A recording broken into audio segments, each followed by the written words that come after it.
Hello and welcome to filler form. So कैसे सब लोग, आई होप सब ठीक होंगे, सब बढ़िया होंगे। So good afternoon everyone. So welcome in today's class. My name is Muddassir Amin. I am presenting here MCQ series regarding paper 1 UGC NET JRF. Okay, so आज का जो एमसीक्यू सीरीज है पीवाईक्यू सीरीज, वो हमारे 50 एमसीक्यूज और पीवाईक्यूज होने वाले हैं। ठीक है, सो मैक्सिमम यूनिट्स पेपर 1 के कवर हो जाएंगे। सो आई होप कि आप बढ़िया होंगे, है ना, आप की अच्छी तैयारी होगी। सो आज पता चलेगा किसकी कितनी अच्छी तैयारी होगी। ठीक है, सो आप इस वीडियो को अपने फ्रेंड्स के साथ ज्यादा से ज्यादा शेयर करो और खुद भी लाइक करो। ठीक है, सो देखते हैं हमारा टारगेट क्या रहता है। हमारा टारगेट है, आज का जो हमारा टारगेट है वो है top 50 MCQs PYQs on paper 1 teaching and research aptitude at 2 PM। हमारा मिशन क्या है, यूजीसी नेट जेआरएफ को क्रैक करना। ठीक है, सो आप इस वीडियो को ज्यादा से ज्यादा शेयर करो अपने फ्रेंड्स के साथ। ठीक है, और कोलीग्स के साथ ज्यादा से ज्यादा पार्टिसिपेशन होनी चाहिए। Okay, yes. सो ये 2 PM का जो एमसी क्लास रहता है, प्रीवियस ईयर क्वेश्चंस भी रहते हैं, आपके मैक्सिमम कॉन्सेप्ट्स क्लियर होते हैं। सो इसको आप मिस मत करिए। अगर आपने इसको मिस किया तो आपने बहुत कुछ खो दिया।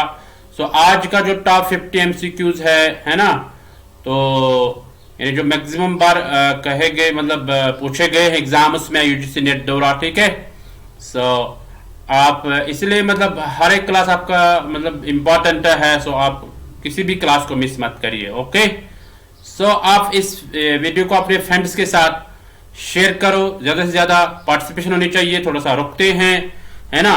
तो यहाँ पे आज आप हमें पता चलेगा कि आपकी कितनी अच्छी प्रिपरेशन है। तो जिसकी अच्छी प्रिपरेशन होगी वो अच्छा ही करेगा, है ना। तो मैं भी इस वीडियो को शेयर करता हूँ, आप भी शेयर करो।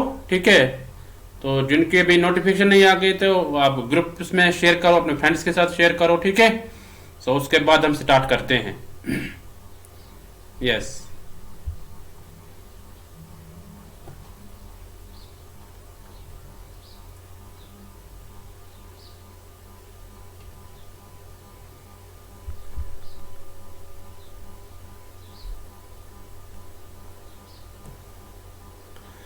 सो जिसने भी शेयर किया वो थम्स अप दे दो, उसके बाद हम इसको स्टार्ट करते हैं। यस, सो मैक्सिमम का थम्स अप आ गया है, वेरी गुड, बहुत अच्छा। सो लेट्स बिगिन। आप के पास किसी क्वेश्चन में कम टाइम दिया जाएगा, किसी में 30 सेकंड, किसी में 1 मिनट, क्योंकि अकॉर्डिंग टू क्वेश्चन तो ये पता है कि यानी किस क्वेश्चन में कितना टाइम लगेगा। ठीक है, तो सब पार्टिसिपेट करो।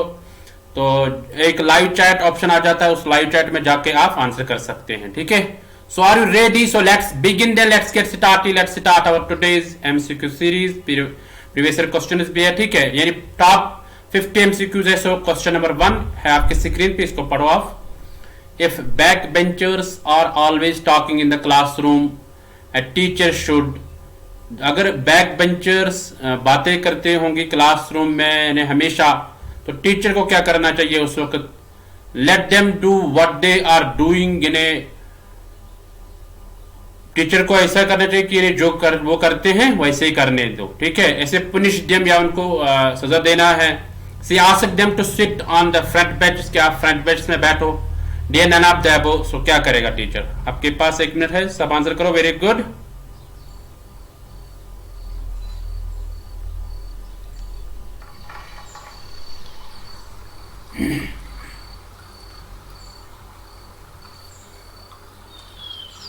आपको बताना है, यानी बैक बेंचर्स जो होते हैं, अगर क्लासरूम में वो बातें करते हैं ज्यादा, तो टीचर को क्या करना है उस वक्त?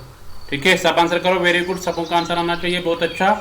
जो भी देख रहे हैं, लाइव चैट एक ऑप्शन आ जाता है, उस लाइव चैट में जाके आप आंसर कर सकते हैं। ठीक है, कुछ स्टूडेंट कमेंट सेक्शन में आंसर करते हैं, है ना, फिर बोलते हैं सर हम कैसे करेंगे। तो 2 बजे स्टार्ट होता है क्लास, तो उसके बाद स्टार्ट 2 बजे के बाद आप आंसर कर सकते हैं। ठीक है, यस।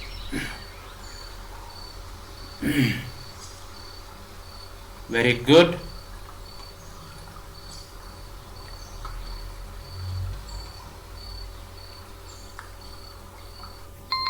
तो आपका टाइम खत्म हो गया, देखते हैं इसका आंसर क्या होगा। ये आपके स्क्रीन पे इसका आंसर सी पार्ट क्या है? Ask them to sit on the front benches, यानी उनको बोलना है आप किस में बैठो, यानी फ्रंट आगे वाले बेंचेस में बैठो, क्योंकि वो पीछे बातें करते होंगे तो टीचर उनको बोलेगा कि यानी आप आगे आ जाओ, फिर आप वो बातें नहीं करेंगे, ठीक है। फिर उनकी नजर यानी टीचर की नजर उन पे पड़ेगी, ठीक है।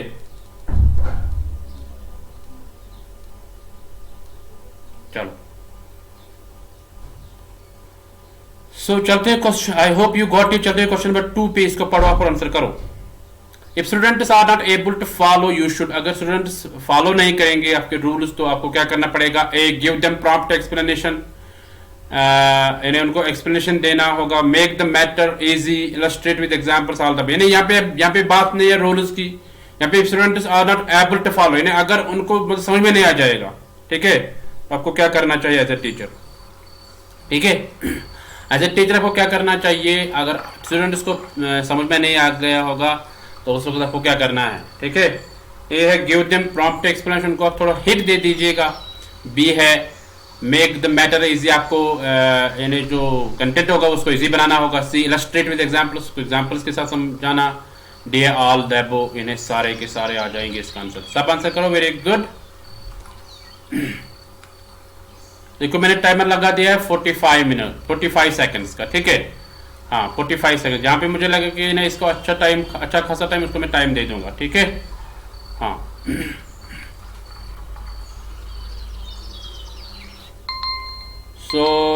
यहाँ पे आपका टाइम खत्म हो गया। देखते हैं इसका आंसर क्या होगा। ये आपके स्क्रीन में इसका आंसर डी पार्ट क्या, ऑल द अबव, यानी सारे हम कर सकते हैं। हम एक हिंट भी दे सकते हैं, अगर स्टूडेंट समझ में नहीं आ गया है तो उसको हम हिंट दे सकते हैं। मेक द मैटर इजी, हम मैटर को इजी बना सकते हैं। इलस्ट्रेट विद एग्जांपल्स, हम एग्जांपल्स के साथ समझा सकते हैं। ऑल यानी सारे ये इसके आंसर आ जाएंगे, ठीक है, अगर स्टूडेंट्स को समझ में नहीं आ गया हो, ठीक है।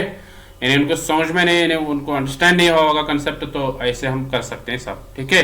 So I hope you got it. चलते क्वेश्चन नंबर 3 पे, इसको पढ़ो पर आंसर करो। If students pass remarks on you while you are working as a teacher you will, यानी अगर स्टूडेंट्स आप पे बातें बना लेंगे, ठीक है, जब आप टीचर एज ए टीचर काम करते होंगे तो आपको क्या करना होगा उस वक्त। ए पुनिश देम, आपको उनको क्या करना है, पुनिश, सजा देना है। B expel them from the college, उनको निकालना पड़ेगा, है ना, कॉलेज से। Take revenge while evaluating internal test copies, यानी जब इंटरनल टेस्ट, यानी आपके हाथ में जो मार्क्स होंगे, है ना, इंटरनल मार्क्स, तो आप उसके बदले रिवेंज ले लोगे, ठीक है, यानी बदला ले लोगे। D be partial at the time of evaluation, आप इम्पार्शल रहोगे कि आपको आप बायसनेस नहीं करोगे, ठीक है। सो क्या करोगे आप उस वक्त। वेरी गुड, सबको का आंसर आना चाहिए, बहुत अच्छा। थोड़ा सा और मैं टाइम देता हूं, 5 सेकंड और।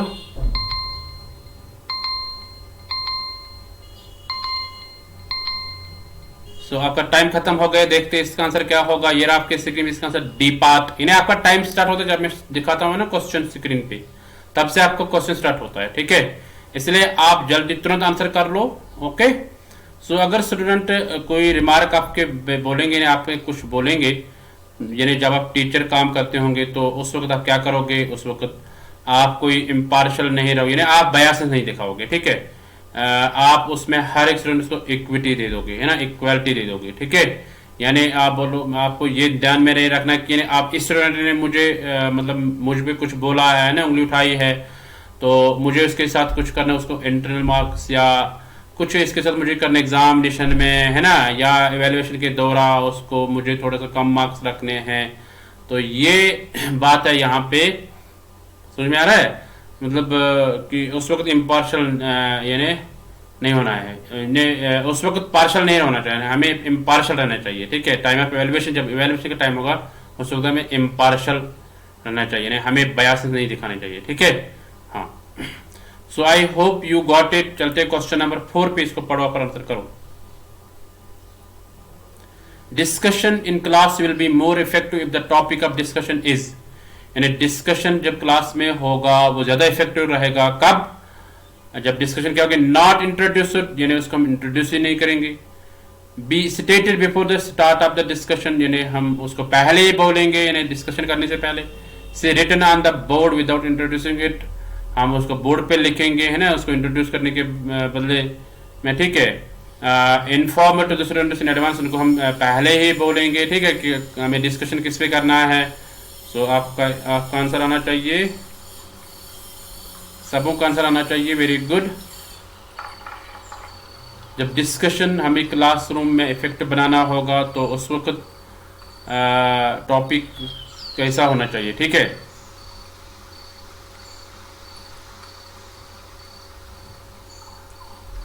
सब आंसर करो, वेरी गुड, सबों का आंसर आना चाहिए, बहुत अच्छा। ये टीचिंग एप्टीट्यूड के क्वेश्चन है ना, पहले क्वेश्चन टीचिंग एप्टीट्यूड के होंगे, उसके रिसर्च एप्टीट्यूड ना यूनिट वाइज होंगे। बहुत अच्छा, तुरंत आंसर करो सब।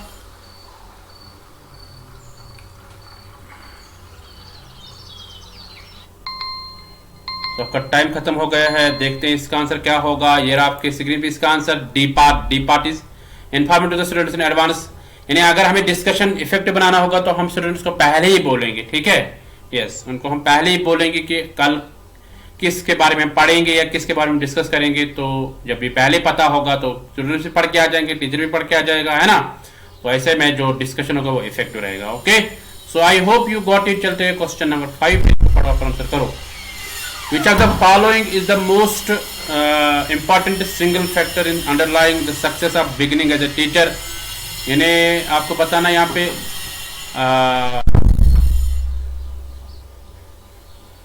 इनमें से आपको बताना है most important single factor in underlying the success of beginning as a teacher. यानी एक टीचिंग की यानी सक्सेस क्या है, यानी स्टार्ट हम कैसे करेंगे कि हमारी जो टीचिंग होगी वो मतलब शुरुआत में से ही हमारी सक्सेसफुल रहेगी, ठीक है। कौन सा फैक्टर आएगा इसमें, कौन सा इंपॉर्टेंट फैक्टर है? A scholarship, B a communicative ability होनी चाहिए, C a personality and its ability to relate to the class and to the peoples, यानी एक पर्सनालिटी होनी चाहिए। डी ए ऑर्गेनाइजेशन एबिलिटी, या हमें पूरे एडमिनिस्ट्रेटिव स्किल्स आने चाहिए, ठीक है। सो यहाँ पे आपको बताना है ये सिंगल फैक्टर कौन सा है, ठीक है। सिंगल फैक्टर कौन सा है जिससे हमारे एक टीचर जब शुरुआत करेगा तो वो सक्सेसफुल रहेगा, ठीक है। जब भी वो स्टार्ट करेगा पढ़ाना, ठीक है, तो वो एज ए सक्सेसफुल टीचर रहेगा, है ना। कह रहा है in underlying the success of beginning as a teacher, यानी जब वो शुरुआत करेगा एज ए टीचर, ठीक है, वो बताना आपको। चलो सब आंसर करो, वेरी गुड।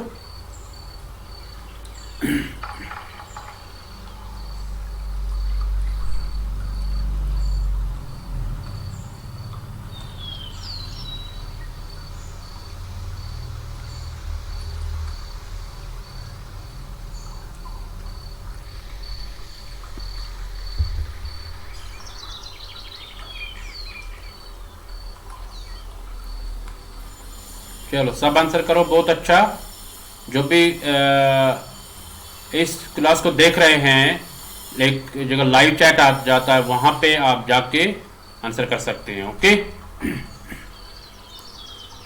देखो आंसर करने से क्या, देखो हमारा टाइम खत्म हो गया है, तो देखते हैं यहाँ पे क्या होगा आंसर। बी पार्ट इसका करेक्ट आंसर है, personality and it is no sorry communicative ability. यानी एक टीचर यानी जो शुरुआत करेगा कि मैं एक सक्सेसफुल टीचर रहूं, तो उसके पास एक कम्युनिकेशन होनी चाहिए, ठीक है। उसमें लैंग्वेज डेवलपमेंट होनी चाहिए, ठीक है, चाहे वो इंग्लिश की हो या कोई ओरिजिनल लैंग्वेज होगी, ठीक है। सो ऐसे उसमें कम्युनिकेशन अच्छा होना चाहिए, ठीक है, बच्चों को समझ में आना चाहिए, ठीक है। सो ये जो है ऐसे ये एक फैक्टर है जिससे टीचर सक्सेसफुल रहेगा। Okay, so communicative ability is the right answer. Okay, so चलते क्वेश्चन नंबर 6 पे, इसको पढ़ो, आंसर करो। Which of the following terms can be associated with research in social sciences. यहाँ पे आपको बताना है इनमें से कौन से ऐसी टर्म है जो रिसर्च के साथ रिलेटेड है सोशल साइंस में। स्पेशली आपको सोशल साइंस की बात है यहाँ पे कि सोशल साइंसेज में कौन सी रिसर्च टर्म मतलब रिलेवेंट है, ठीक है, with social sciences. A causal research या एम्पिरिकल रिसर्च या correlational research, they all the above. चलो आप आंसर करो सब।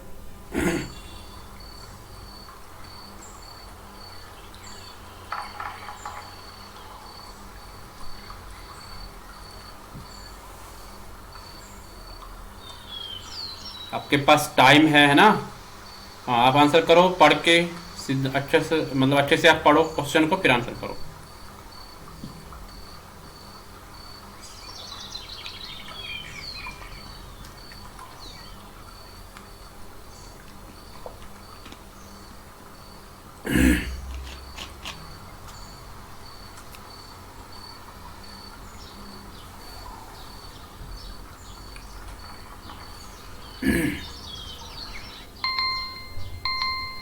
तो यहाँ पे आपका टाइम खत्म हो गए हैं, देखते हैं इसका आंसर क्या आएगा।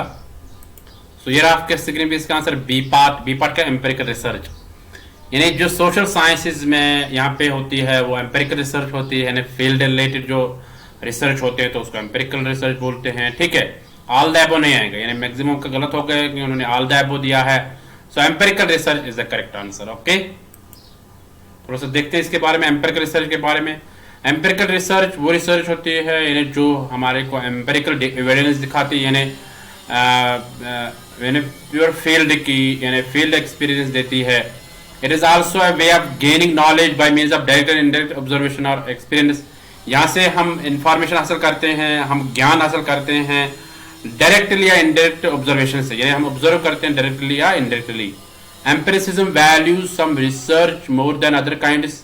एम्पिरिसिज्म जो यानी values some research more than other, यानी एम्पिरिसिज्म जो है यहाँ पे एक्सपीरियंस मैटर करती है। ठीक है, किसकी कितनी एक्सपीरियंस होगी। ठीक है, empirical evidence can be analysed quantitatively और यानी दोनों तरीके से हम इसको एनालाइज कर सकते हैं एम्पिरिकल एविडेंस को, क्वांटिटेटिवली और क्वालिटेटिवली भी। ठीक है, दोनों तरीके से जो डेटा यहाँ पे गैदर किया जाता है एम्पिरिकल रिसर्च में उसको कंपेयर किया जाता है थ्योरी के साथ या हाइपोथेसिस, यानी जो हमने रिसर्च क्वेश्चन या हाइपोथेसिस बनाए होंगे तो उसके साथ कंपेयर किया जा सकता है यहाँ पे। ठीक है, सो रिजल्ट जो होंगे यहाँ पे वो रियल लाइफ एक्सपीरियंस पे होंगे। ठीक है, यानी फील्ड एक्सपीरियंस पे होंगे, रियल लाइफ एक्सपीरियंस जो हमने फील्ड में देखा, जो हमने ऑब्जर्व किया उसी के बेस पे, उसी के आधारित पे यहाँ पे रिजल्ट आएगा। ठीक है, रिजल्ट होगा। सो यानी कंसिक्वेंसेस जो होंगे, नताइज जो होंगे वो according to the real life experience होंगे एम्पिरिकल रिसर्च में। ओके, तो सोशल साइंसेस जो है उसमें एम्पिरिकल रिसर्च ज्यादा होती है। Okay, so I hope you got it. चलते हैं क्वेश्चन नंबर 7 पे, इसको पढ़ो और आंसर करो।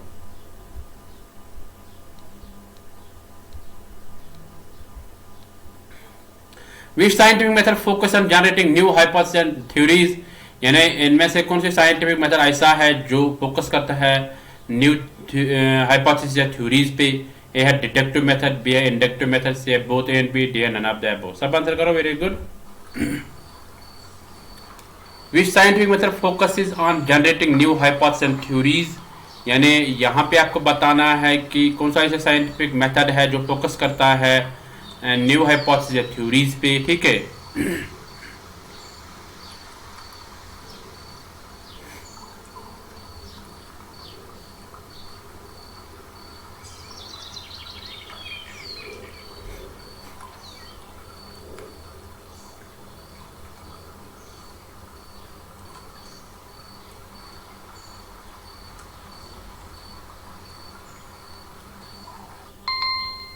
सो आपका टाइम खत्म हो गया, देखते हैं इसका आंसर क्या होगा। ये रहा आपके स्क्रीन पे इसका आंसर बी पार्ट का इंडक्टिव मेथड, यानी ये इंडक्टिव मेथड ऐसा अप्रोच है। ठीक है, जिसमें मतलब हम जनरेट करते हैं थ्योरीज। ठीक है, न्यू थ्योरीज हम जनरेट करते हैं या न्यू हाइपोथेसिस को हम जनरेट करते हैं, that is inductive method. Okay,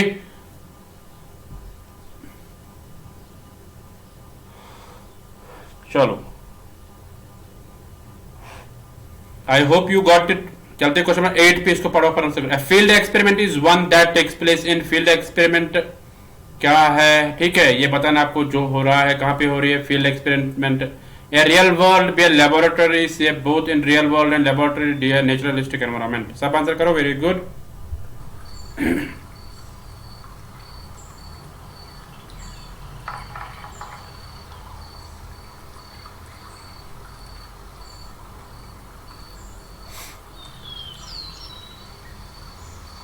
इन्हें रियल फील्ड एक्सपेरिमेंट क्या मतलब कहाँ हो रही है, ये किस जगह होती है? रियल वर्ल्ड में होती है, लेबोरेटरी में होती है, या दोनों, रियल वर्ल्ड में भी लेबोरेटरी में भी, या नेचुरलिस्टिक एनवायरनमेंट में? ठीक है, क्वेश्चन को अच्छे से पढ़ लो फिर आंसर कर लो।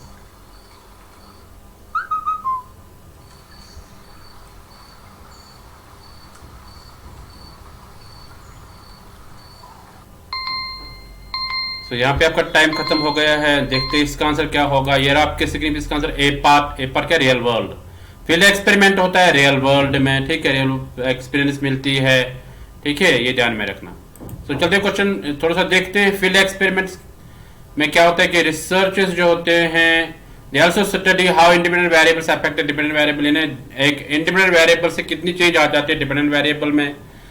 The context in which the experiment is conducted changes, यानी जो कंटेक्स्ट होते हैं उसमें कितनी चेंज आ जाती है। मतलब लेबोरेटरी में होके भी इसको किया जाता है ओपन में, ठीक है, हाँ, किसी फील्ड में किया जाता है, रियल वर्ल्ड में किया जाता है, यानी बाहर निकल के किया जाता है, ठीक है, चार देवरी में नहीं किया जाता है इसको। Okay, so I hope you got it. जैसे लेबोरेटरी एक्सपेरिमेंट, साइंस एक्सपेरिमेंट्स होते हैं, ठीक है, ऐसे नहीं किया जाता है, इसको किया जाता है रियल वर्ल्ड में, ठीक है, हाँ। So I hope you got it. तो चलते क्वेश्चन नंबर 9 पे, इसको पढ़ो और आंसर करो।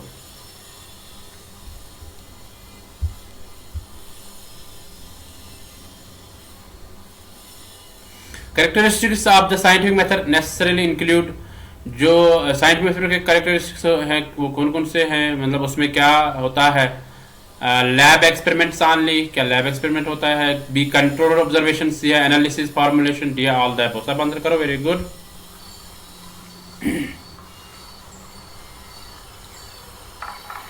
इन्हें इसमें साइंटिफिक मेथड में कैसे फीचर होना चाहिए, ठीक है।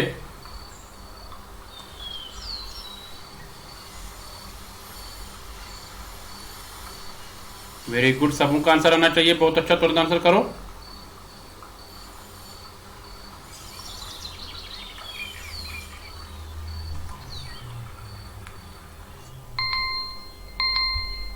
तो आपका टाइम खत्म हो गया है। देखते हैं इसका आंसर क्या होगा। ये आपके स्क्रीन पे इसका आंसर डी पार्ट क्या है, ऑल द अबव, यानी ये सारे इसके आंसर आ जाएंगे कि ये सारे कैरेक्टरिस्टिक्स है साइंटिफिक मेथड की, ठीक है। लैब एक्सपेरिमेंट में होता है, लेबोरेटरी में होती है साइंटिफिक मेथड, ठीक है। इसमें कंट्रोल और ऑब्जर्वेशन होती है, इसको कंट्रोल कर सकते हैं अच्छे से, है ना, एनालाइज हम कर सकते हैं उसकी, जहाँ से मतलब कोई फॉर एग्जाम्पल हमें कोई रिसर्च प्रॉब्लम करनी होगी तो उसको हम एनालाइज अच्छे से कर सकते हैं, साइंटिफिक वे से हम उसको एनालाइज कर सकते हैं, ठीक है, बना सकते हैं। सो ये सारे जो कैरेक्टरिस्टिक्स के साइंटिफिक मेथड के। So I hope you got it. चलते क्वेश्चन नंबर 10 पे, इसको पढ़ो और आंसर करो।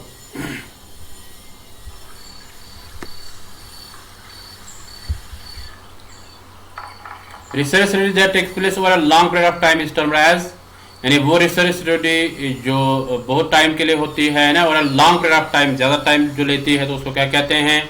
ये क्रॉस सेक्शनल रिसर्च, बी है लॉन्गिट्यूडनल रिसर्च, सी है रिसर्च मेथोडोलॉजी, डी है नन ऑफ द अबव। सब आंसर करो, वेरी गुड। सबों का आंसर आना चाहिए, जो भी देख रहे हैं क्लास को वो आंसर करो सब।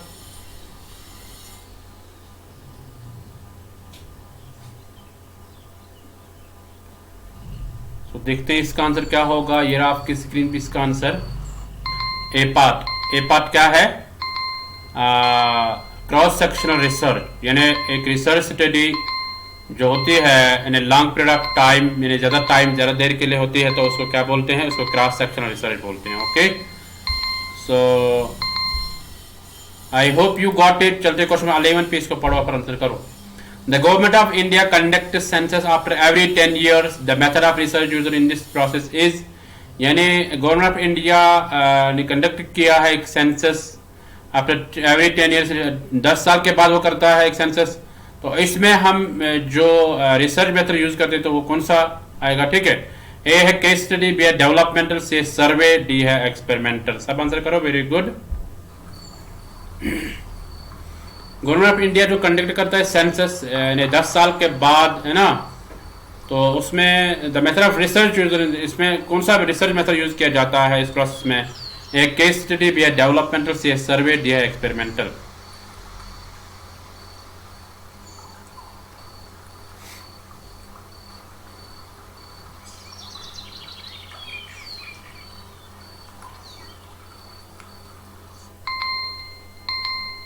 तो देखते हैं इसका आंसर क्या होगा। ये आपके स्क्रीन पे इसका आंसर सी पार्ट क्या है, सर्वे, यानी जब भी गवर्नमेंट ऑफ इंडिया कंडक्ट करता है सेंसस, ठीक है, तब उसमें रिसर्च मेथड यूज हो जाएगा सर्वे, ठीक है।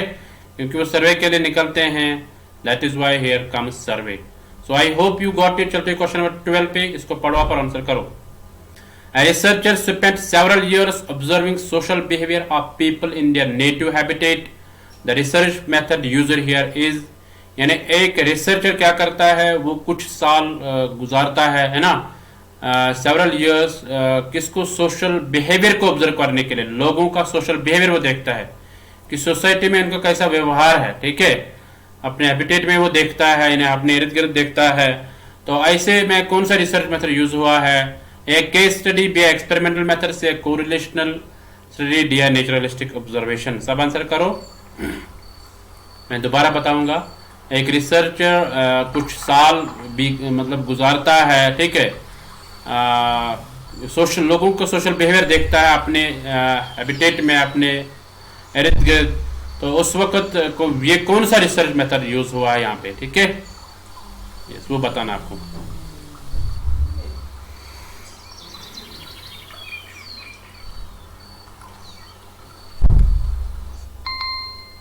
तो आपका टाइम खत्म हो गए हैं, देखते हैं इसका आंसर क्या होगा। ये आपके स्क्रीन पे इसका answer D part. D part क्या, नेचुरलिस्टिक ऑब्जर्वेशन, ठीक है। सो ये नेचुरलिस्टिक ऑब्जर्वेशन, इसमें आपने नेचर में यानी किया है, ऑब्जर्व किया, अपने इर्द गिर्द किया है, ठीक है, लोगों का व्यवहार कैसा रहता है, ठीक है। सो ये नेचुरलिस्टिक ऑब्जर्वेशन आएगा। Okay, so I hope you got it. चलते क्वेश्चन नंबर 13 पे, इसको पढ़ो, आंसर करो। Who among the following is stated that people know each other and themselves only through communication? यानी यहाँ पे बताना आपको कि कौन ऐसा है जिसने कहा कि लोग आपस में जानते हैं ना, people know each other and themselves, यानी खुद को वो जानते हैं थ्रू कम्युनिकेशन, कम्युनिकेशन के जरिए, यानी अपने आप को जानना और खुद आपस में जानना। तो लोग ये जानते हैं सब किसके जरिए, कम्युनिकेशन के थ्रू। तो ये किसने बोला है, ठीक है, ए है जॉर्ज हर्बर्ट मीड, बी है महात्मा गांधी, सी है मार्टिन लूथर किंग, डी है नन ऑफ दीज, निम्नलिखित में से कोई नहीं। सब आंसर करो, very good.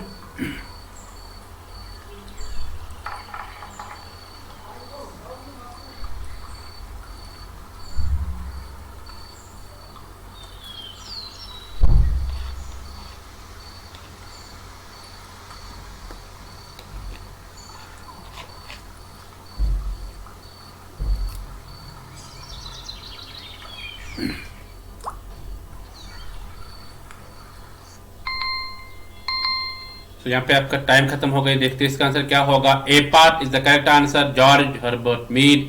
George Herbert Mead ने क्या बोला है कि इन्हें लोग आपस में जानते हैं कम्युनिकेशन के थ्रू, ठीक है, ये ध्यान में रखना।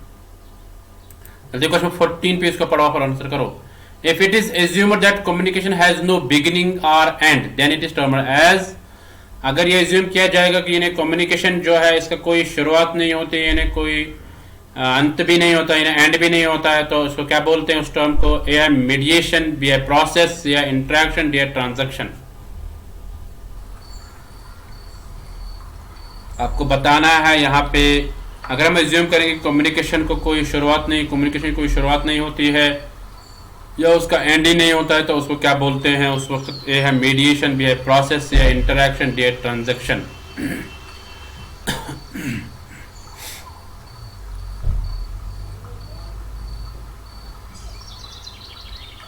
चलो सब आंसर करो, वेरी गुड। सो इन क्वेश्चन पे ज्यादा टाइम नहीं ले लेंगे क्योंकि ये इजी क्वेश्चन भी है और ज्यादा लेंथी भी नहीं है, ठीक है। सो ये आपके स्कीम, इसका answer B part. B part के प्रोसेस, उसको प्रोसेस कर दिया। यहाँ पे प्रोसेस में कोई शुरुआत भी नहीं होती ना, कहीं भी शुरू होती है, या कोई अंत नहीं होता, एंड भी नहीं होता है, ठीक है।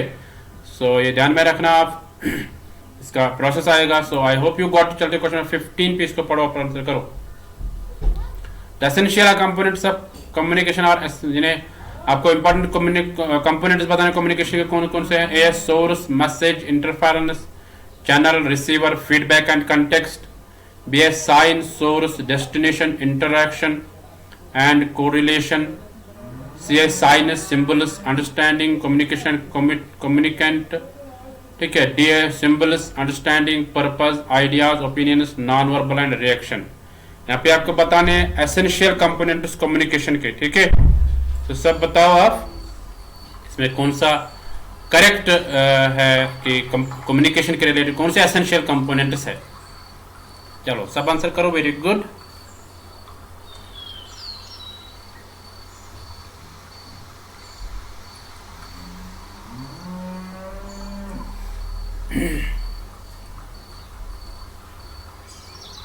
बहुत अच्छा तुरंत आंसर करो, सबों का आंसर आना चाहिए।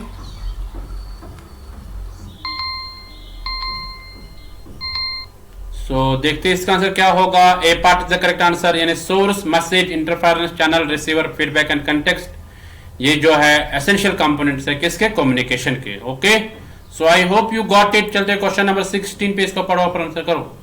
Message can only be deemed effective when, यानी एक मैसेज इफेक्टिव कब बन सकती है ये बताना आपको। ए है good communication secrets are used, यानी अच्छे कम्युनिकेशन सिक्रेट्स हम यूज कर सकते हैं। B are repeated back as proof of understanding, C understood by receiver and produces the desired response, D are delivered in interpersonal communication. सब answer करो, very good.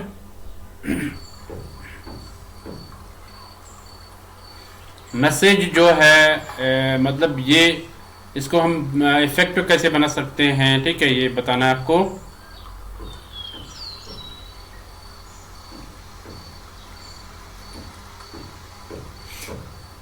या कैसे हम इसको इफेक्टिव बना लेंगे, ठीक है, ये भी बता सकते हैं आप। तो ऑप्शन देखो आप अच्छे से और आंसर कर लो।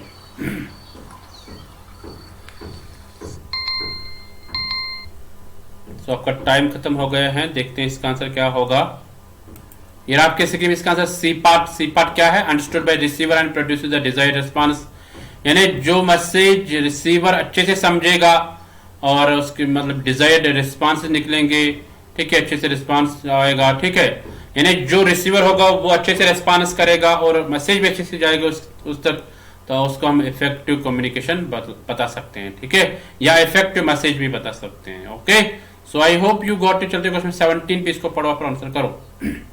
During the communication process, the message is converted to a symbolic form called, यानी अगर हम कम्युनिकेशन प्रोसेस की बात करेंगे, एक मैसेज को कन्वर्ट किया जाता है सिंबॉलिक फॉर्म में, तो उसको क्या कहते हैं। ए है डिकोडिंग, बी है एनकोडिंग, सी है डिसिफरिंग, डी है एक्सपैंडिंग। सब आंसर करो।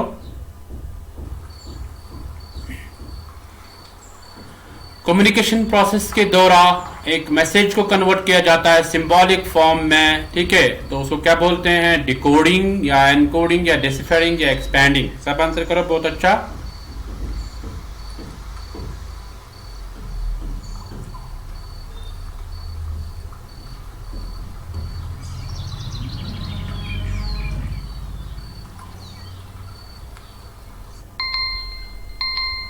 तो देखते हैं इसका आंसर क्या होगा। ये आपके स्क्रीन पे इसका आंसर बी पार्ट क्या है, एनकोडिंग, यानी एनकोड करना, ठीक है, मतलब जब हम मैसेज भेज देते हैं, है ना, सिंबॉलिक फॉर्म में, तो फिर जो रिसीवर हो जाता है वो उसको लेता है, उसको वो डिकोड करता है फिर, ठीक है, हाँ, फिर वो वापस रिस्पॉन्स करता है, यानी पहले मैसेज आ जाती है तो एनकोडिंग होती है, ठीक है, that is encoding. Okay, so I hope you got it. चलते क्वेश्चन नंबर 18 पे, इसको पढ़ो और आंसर करो।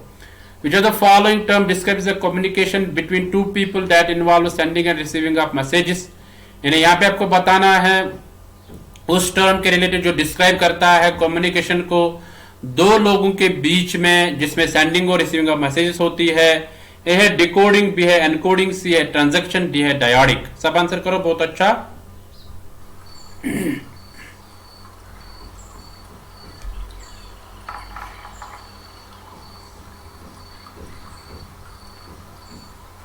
यहाँ पे आपको बताना है ऐसी कौन सी टर्म है जो कम्युनिकेशन को डिस्क्राइब करता है बिटवीन द टू पीपल, दो लोगों के बीच में, जिसमें सेंडर और रिसीवर आ जाता है। ओके,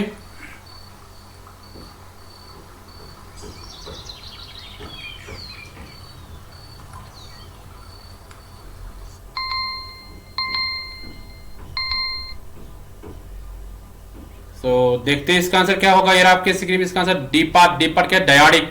डायोड मीन्स दो, ठीक है, दो लोगों के बीच में यहाँ पे कम्युनिकेशन होती है। जैसे एक सेंडर बनता है, ठीक है, तो सेंड करता है वो मैसेज, एनकोड करता है, उसके बाद रिसीवर डिकोड करता है, उसको रिसीविंग मैसेजेस करता है, ठीक है। इसी तरह कभी रिसीवर सेंडर बनता है, ठीक है, ये बात ध्यान में रखना। So dyadic, it is the process known as dyadic. Okay, so I hope you got it. चलते क्वेश्चन 19 पे, इसको पढ़ो पर आंसर करो। People who engage in frank and open expression of their feelings are considered, यानी वो लोग जो फ्रैंक होते हैं, ठीक है, जो ओपन में रहते, ओपन एक्सप्रेशन होते हैं उनके, यानी जो वो बोलते हैं ना, वो हम कहते हैं कि ये फेस पे ही बता देता है, ठीक है, यानी ये पहले ही बता देता है, ठीक है, यानी ये फ्रैंक है, ये पीछे नहीं बता देता, यानी वो बंदा चला गया अब उसके पीछे बोलेगा हाँ ये वो ऐसा था ऐसा था, तो ऐसे उसको क्या बोलेंगे उस शख्स को, A aggressive, B rude, C assertive, D inconsiderate.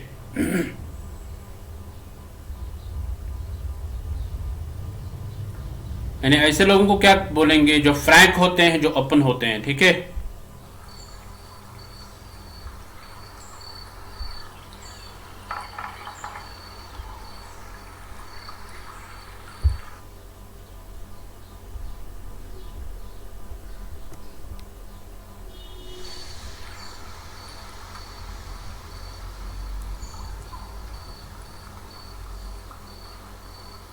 जो फ्रैंक होते हैं ओपन हो रहते हैं, ठीक है।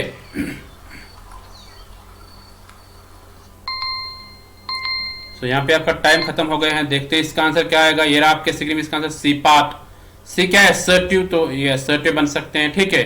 So I hope you got to. चलते क्वेश्चन नंबर 20 पे, इसको पढ़ो पर आंसर करो। एनकोडिंग इज इंपॉर्टेंट, तो एनकोडिंग इंपॉर्टेंट रहती है किसके लिए, एनकरेज फीडबैक, फीडबैक देने के लिए, उसको एनकरेज करते हैं फीडबैक के। एलिमिनेट नॉइज, या नॉइज को दूर करने के लिए, ठीक है। सी है प्रोड्यूस मैसेजेस, मैसेजेस को यानी प्रोड्यूस करना मैसेजेस।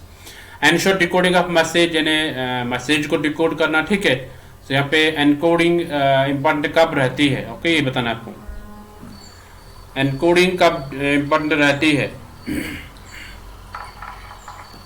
सब आंसर करो, वेरी गुड, सबों का आंसर आना चाहिए, बहुत अच्छा।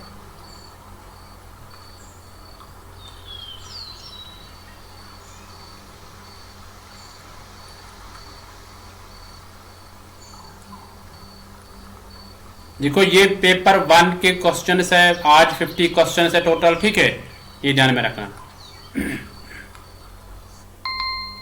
तो आपका टाइम खत्म हो गया है, देखते हैं इसका आंसर क्या आएगा। ये रहा आपके स्क्रीन में इसका answer C part. C part क्या, प्रोड्यूस मैसेजेस, यानी एनकोडिंग इंपॉर्टेंट रहती है जब हम मैसेजेस प्रोड्यूस करते हैं। यानी जब मैं यहाँ से बोलता हूँ, आपको क्वेश्चन देता हूँ, दैट इज एनकोडिंग। जब आप आंसर करते हो, दैट इज डिकोडिंग, ठीक है। So I hope you got it. चलते क्वेश्चन 21 पे, इसको पढ़ो पर आंसर करो। Which of the following institutions has been working in the direction to develop a virtual technical university in India? यानी ऐसे कौन से इंस्टीट्यूट है जो काम करता है कि वर्चुअल टेक्निकल यूनिवर्सिटी होनी चाहिए इंडिया में, ठीक है। हाँ, वर्चुअल टेक्निकल यूनिवर्सिटी। ए है इग्नू, बी है यूजीसी, सी है national mission on education through ICT, D है all India council for technical education. सब आंसर करो, very good.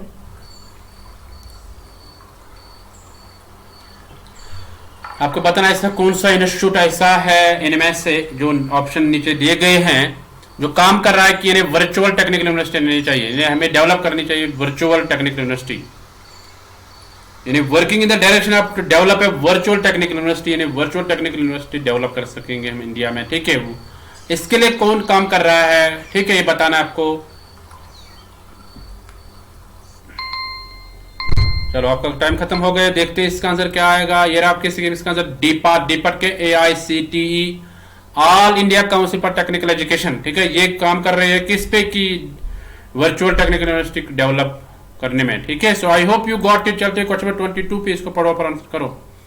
The joint initiative of the IITs and IISc to provide e learning through online web and video courses in many streams especially engineering in the country by providing free online courseware is, यानी एक initiative है जो IITs और IISc का है, वो उसमें provide करना है e learning through online web, यानी थ्रू डिफरेंट वेब साइट्स, ठीक है, या वीडियो कोर्सेज प्रोवाइड किए जाते हैं डिफरेंट स्ट्रीम्स, चाहे आर्ट स्ट्रीम, चाहे साइंस स्ट्रीम, चाहे इंजीनियरिंग स्ट्रीम, यानी कोई भी, या आर्ट स्ट्रीम होगी। स्पेशली यहाँ पे इंजीनियरिंग की बात की गई है ना, इंजीनियरिंग पे जो बात कर रहा है।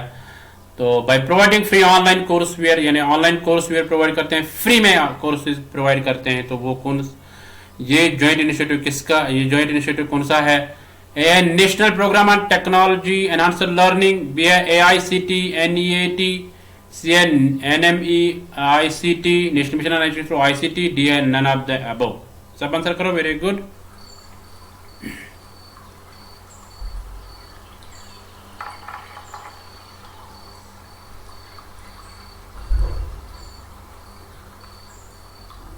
बहुत अच्छा, तुरंत आंसर करो सब।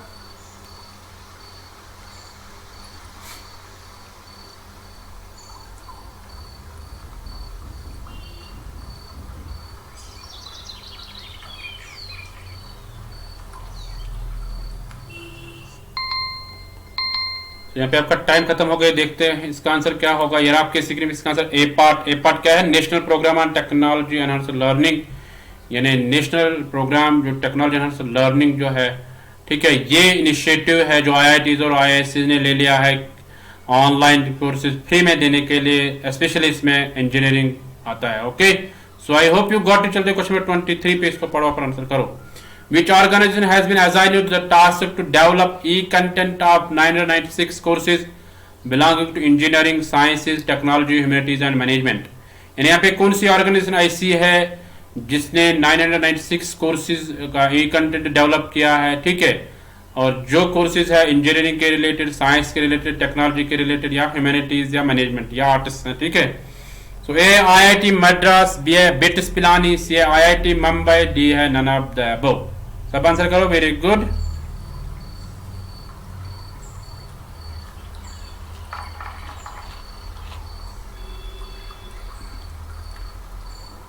आज 50 क्वेश्चन है टोटल, सो अच्छे से रहो आप, ठीक है।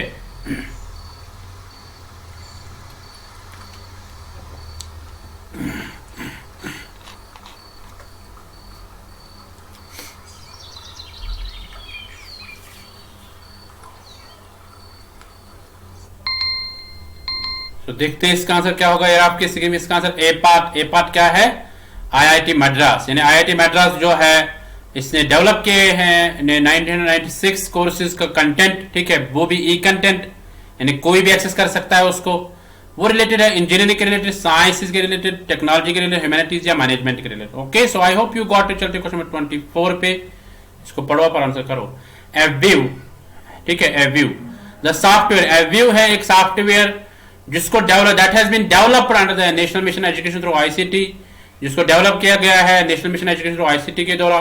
इज बेसिकली डेवलप्ड फॉर, ये किसके लिए डेवलप किया गया है? ए टीचर्स ट्रेनिंग, बी ए टेक्निकल ट्रेनिंग, से students training, D all the above. सब आंसर करो, वेरी गुड, सबको आंसर आना चाहिए, बहुत अच्छा।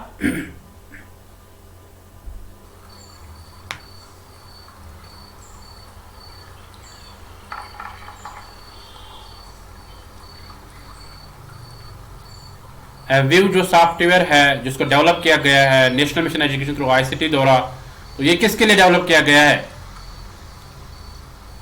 वेरी गुड, बहुत अच्छा, सबको का आंसर आना चाहिए।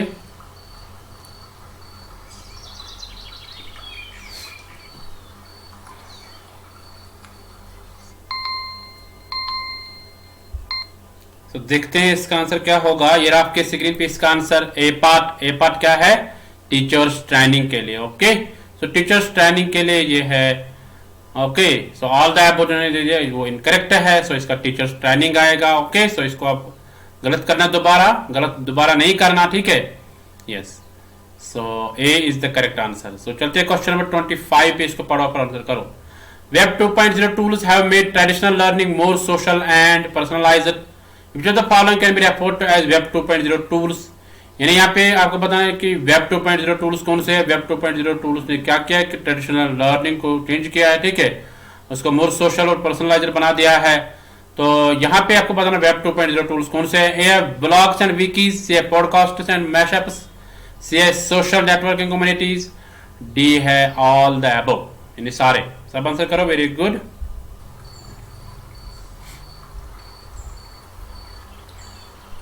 आपको बताना है यहाँ पे वेब 2.0 टूल्स कौन से हैं।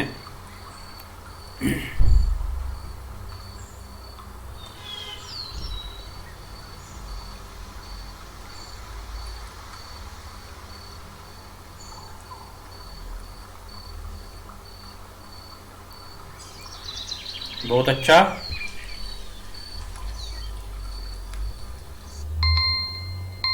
तो आपका टाइम खत्म हो गया। देखते हैं इसका आंसर क्या आएगा। D part is the correct answer, यानी ऑल द ये सारे वेब 2.0 टूल्स है। इन्होंने एक ट्रेडिशनल लर्निंग जो चार दीवारी में होती थी उसको क्या बनाया, सोशल बना दिया और पर्सनलाइज्ड बना दिया। Okay, so I hope you got it. चलते क्वेश्चन नंबर 26 इसको पढ़ो पर आंसर करो। Which of the following services can help students to access computer files from remote locations through mobile phones? यानी यहाँ पे आपको बताना है ऐसी कौन सी सर्विसेज है जो हमें मदद करती है, स्टूडेंट को मदद करती है कंप्यूटर फाइल्स को एक्सेस करने के लिए, यानी डाउनलोड भी कर सकते हैं कहीं पे भी फ्रॉम रिमोट लोकेशन, ठीक है, थ्रू मोबाइल फोन, एक मोबाइल फोन के जरिए। तो ऐसा कौन सा सर्विस है? ए फेसबुक, क्या फेसबुक से कर सकते हैं? बी है रैनरैन, क्या रैनरैन से कर सकते हैं? सी है सोनर, डी है ट्विटर। सब आंसर करो, वेरी गुड।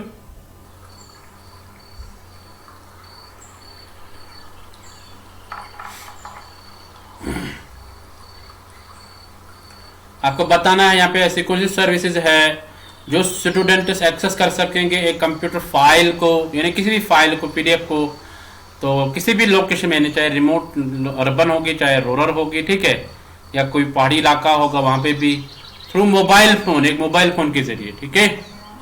यस, सबका टाइम खत्म हो गया, देखते हैं इसका आंसर क्या होगा। यार आपके इसका आंसर बी पार्ट क्या है? रैनरैन, ठीक है। सो रैनरैन is the service which provides a student to access the computer files from remote areas in mobile phones. Okay, so I hope you got it. चलते क्वेश्चन थोड़ा सा देखते हैं रैनरैन के बारे में। रैनरैन जो है ये एक नेटवर्क है जो जिसको पहले बोलते हैं जियोनी नेटवर्क। ये एक चाइनीज सोशल नेटवर्किंग सर्विस थी, ठीक है। जैसे फेसबुक है ऐसे ही रैनरैन भी है, ठीक है। सो ये पॉपुलर है कॉलेज स्टूडेंट्स में। सो फरवरी 2011 में क्या हुआ? रैनरैन जो इसको बनाया गया pre IPO announcement, that it had 160 million registered users. इसके कितने यूजर्स थे?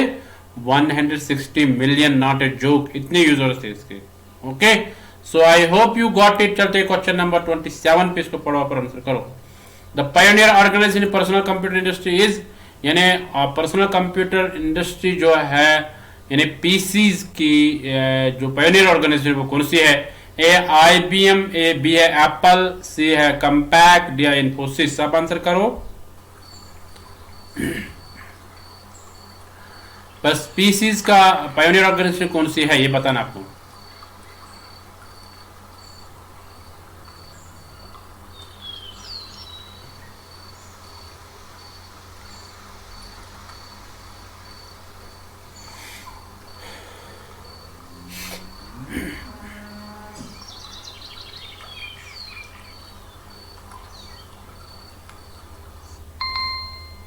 तो देखते हैं इसका आंसर क्या होगा। ये आपके स्क्रीन पे इसका आंसर ए पार्ट क्या है? IBM international business machine, international business machine. So I hope you got it. चलते क्वेश्चन नंबर 28 पे, इसको देखो और आंसर करो। Which one of the following unit is used to measure intensity of noise? इनमें से ऐसे कौन सा यूनिट है जो मेजर कर सकता है नॉइज को? ए डेसिबल, बी है हर्ट्ज, सी है फॉन, डी है वाट्स पर स्क्वायर मीटर, ठीक है।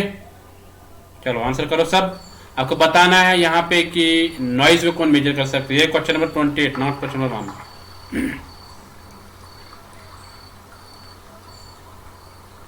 नॉइज को इनमें से कौन सा मेजर कर सकता है? आप अच्छे से रहो, ठीक है। आज टोटल 50 क्वेश्चन है।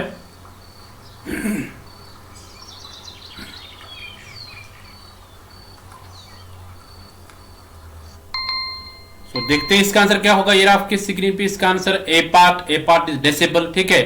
तो यहाँ पे जो डेसिबल है इससे हम नॉइज मेजर कर सकते हैं। Okay, so I hope you got it. चलते क्वेश्चन नंबर 29 पे। विच one of the following not associated with earthquakes? Earthquakes के साथ इनमें से कौन सा रिलेटेड नहीं है? यानी अर्थक्वेक्स के साथ इनमें से कौन सा वाबस्ता नहीं है? ए फोकस, बी एपिसेंटर, सी सीस्मोग्राफ, डी स्वेल्स। सब आंसर करो, वेरी गुड। सबों का आंसर आना चाहिए, बहुत अच्छा।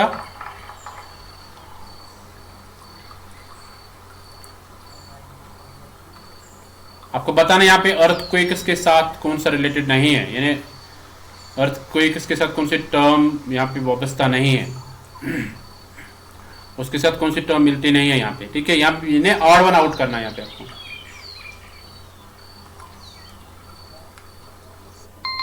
तो यहाँ पे आपका टाइम खत्म हो गया। देखते हैं इसका आंसर क्या होगा। ये आपके स्क्रीन पे इसका answer D part in swells. तो स्वेल जो है स्वेलिंग जिसको बोलते हैं हम, ठीक है। तो अर्थक्वेक के साथ रिलेटेड नहीं है।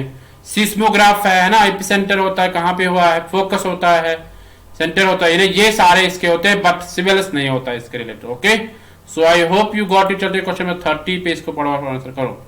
The tallest trees in the world are found in the region. Tallest trees कहाँ पाए जाते हैं वर्ल्ड में?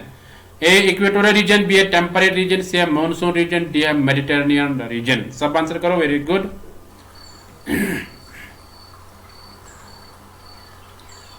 यहाँ पे आपको बताना टॉलेस्ट ट्रीज जो वर्ल्ड के वो कहाँ पे पाए जाते हैं। देखो ये क्वेश्चन सबको आना चाहिए, है ना, पीपल डेवलपमेंट एनवायरमेंट के रिलेटेड है।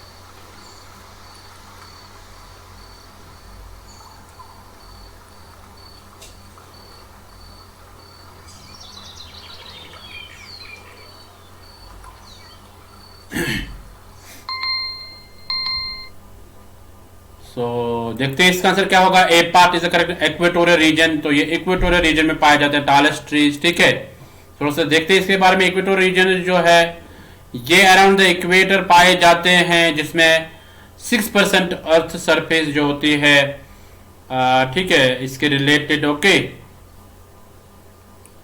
इक्वेटर यानी इक्वेटोरियल रीजन 6% आ जाता है अर्थ सरफेस से। तो ट्रॉपिकल रीजन जो है ये क्लोज टू इक्वेटर होता है, between 10 degree north 10 degree south. ठीक है, so it is referred as equatorial region. ये नहीं, इक्वेटोरियल रीजन हम बोलेंगे ये between 10 degree north and 10 degree south होता है। सो कैरेक्टरिस्टिक क्या है इक्वेटोरियल क्लाइमेट के? ये होता है हॉट एंड ह्यूमिड होते हैं, वहाँ पे ह्यूमिडिटी ज्यादा होती है और गर्म होता है वहाँ पे इलाका। एंड रिसीव्स हैवी रेनफॉल, इसमें ज्यादा रेनफॉल होती है, which occurs throughout the year, यानी हर साल होती है ये। This kind of climate has enabled the growth of thick and dense forests called equatorial forests, यानी उस इलाके में ज्यादा मतलब घने जंगल होते हैं, तो जिनको बोलते हैं इक्वेटोरियल फॉरेस्ट्स। ठीक है, तो टॉलेस्ट ट्रीज पाए जाते हैं वर्ल्ड में इस इक्वेटोरियल बायोमस में। ठीक है, या इक्वेटोरियल फॉरेस्ट्स में। सो फॉरेस्ट्स जो है यहाँ पे बहुत, इक्वेटोरियल रीजन्स में जो फॉरेस्ट होते हैं वो घने होते हैं, यानी बहुत सारे घने होते हैं वो। therefore the length of trees is seen to get more sunlight। तो इसी तरह मतलब जो ट्रीज ज्यादा सनलाइट हासिल करते हैं। ठीक है, सो ये ध्यान में रखना। सो वर्ल्ड लार्जेस्ट और टॉलेस्ट ट्री जो है वो हाइपेरियन। ठीक है, ये ध्यान में रखना आप, world largest and tallest tree Hyperion, जो कोस्टल रेडवुड में पाया जाता है। ठीक है, हाँ, सिक्वेरियो सेम्पेवेरिनस। सो ये कहाँ पे है? ये है redwood national park in California में, यानी कैलिफोर्निया में है, वहाँ पे एक पार्क है रेडवुड नेशनल पार्क। ठीक है, कोस्ट टू रेडवुड जो है इसको डिस्कवर किया गया by Chris Atkins and Michael Taylor ने, दोनों यूएसए से है। कब किया है? 25 अगस्त 2006 में। ठीक है, सो इसकी लोकेशन जो है यानी इसको पूरा कवर किया गया है, गॉर्डन किया गया है, यानी सिक्योरिटी है इसके इर्द गिर्द, इसको तहफ़्फ़ुज़ किया गया है। ठीक है, इस रेडवुड नेशनल पार्क को जो कैलिफोर्निया में है। ठीक है, हाँ, यानी सिक्योरिटी है उसके इर्द गिर्द। Okay, so I hope you got it. ये ध्यान में रखना आप, टॉलेस्ट एंड लार्जेस्ट ट्री जो है वो है हाइपेरियन, ये ध्यान में रखना। सो चलते क्वेश्चन 31 पे, इसको पढ़ो पर आंसर करो। Bog is a wetland that receives water from. Bog एक वेटलैंड है जिसको पानी आ जाता है कहां से? A nearby water bodies, नजदीकी वाटर बॉडीज है, B A melting, C A rainfall only, D A C only. सब आंसर करो, वेरी गुड। आज पता चलेगा किसने कितना पढ़ा है, किसको कितने एमसीक्यूज याद रह गए हैं। ठीक है, ये आज पता चलेगा। जिन्होंने वीडियो को लाइक नहीं किया, वीडियो को लाइक करो सब। ठीक है, सो आपका टाइम खत्म हो गया। देखते हैं इसका आंसर क्या होगा। यार आपके स्क्रीन में इसका answer C part, rainfall only. ठीक है, सो बॉग जो है इसका जो वाटर आ जाता है वो आ जाता है रेनफॉल से। जब ज्यादा बारिश हो जाती है तो एक बॉग बन जाता है, एक वेटलैंड बन जाता है, जिसको हम क्या बोलते हैं? Bog. Okay, so I hope you got it. So bogs जो होते हैं इन्हें ये फ्रेश वाटर वेटलैंड होते हैं। ठीक है, सो बॉग जो होता है ये वेटलैंड होता है ना, इसमें डेड प्लांट मटेरियल भी होते हैं। बॉग्स जो होते हैं इसमें जो वाटर और न्यूट्रिएंट्स आ जाते हैं वो रेन से आ जाते हैं, प्रेसिपिटेशन जब हो जाती है। ठीक है, हाँ, बॉग्स जो होते हैं ये कूल और नॉर्दर्न क्लाइमेट्स में पाए जाते हैं। ये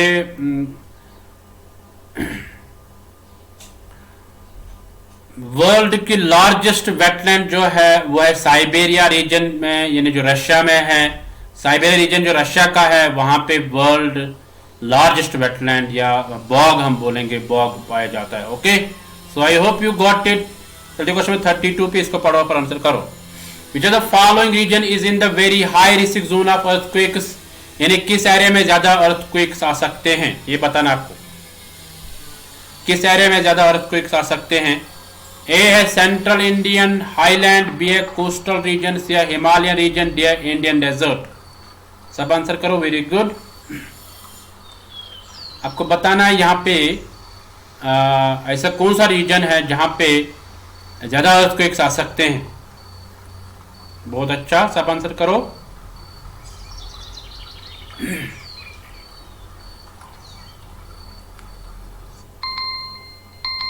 आपका टाइम खत्म हो गया, देखते हैं इसका आंसर क्या होगा। C part is the correct answer, Himalayan region. देखो हिमालयन रीजन जो है ये एक हम कहेंगे चेन ऑफ माउंटेन्स है, ठीक है, चेन ऑफ माउंटेन्स, ऐसे माउंटेन्स लगे हुए हैं पूरे हिमालयाज में, ठीक है।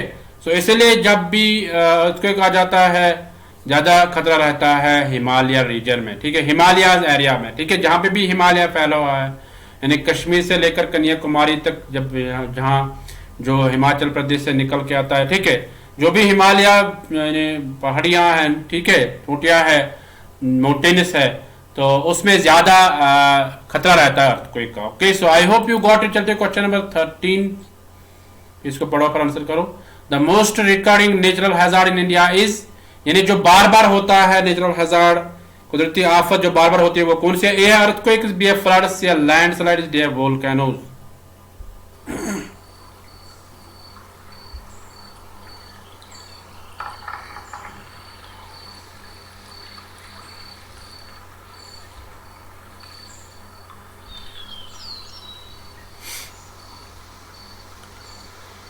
वो नेचुरल हैजार्ड इंडिया का जो बार बार होता है वो कौन सा है, ये बताना है आपको। Earthquakes, floods, landslides, volcanoes.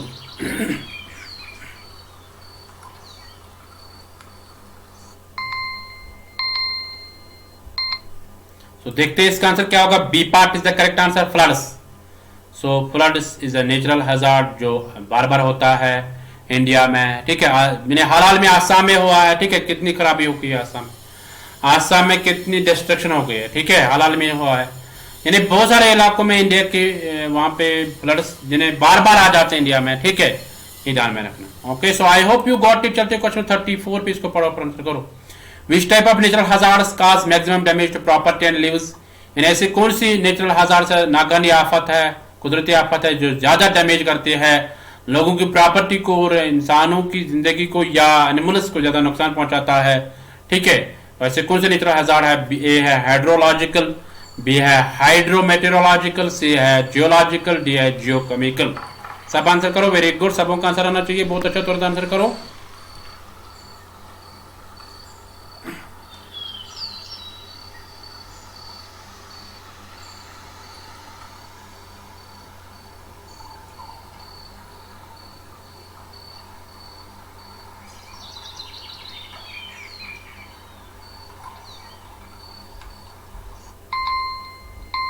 तो यहाँ पे आपका टाइम खत्म हो गए हैं, देखते हैं इसका आंसर क्या होगा।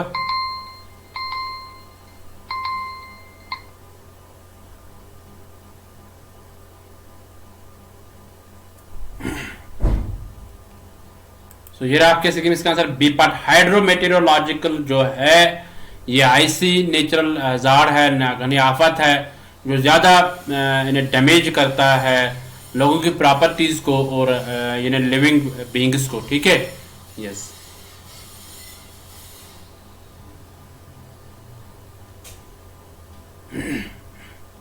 यानी हाइड्रोमेटेरियोलॉजिकल होता है वो डिपार्टमेंट या जिसकी हम जब हम स्टडी करेंगे किसके, वाटर और एनर्जी की, ठीक है, हाँ, ऑन द लैंड सरफेस या लोअर एटमॉस्फेयर में जब हम वाटर और एनर्जी की स्टडी करेंगे तो उसको हाइड्रोमेटेरियोलॉजिकल बोलते हैं, ठीक है।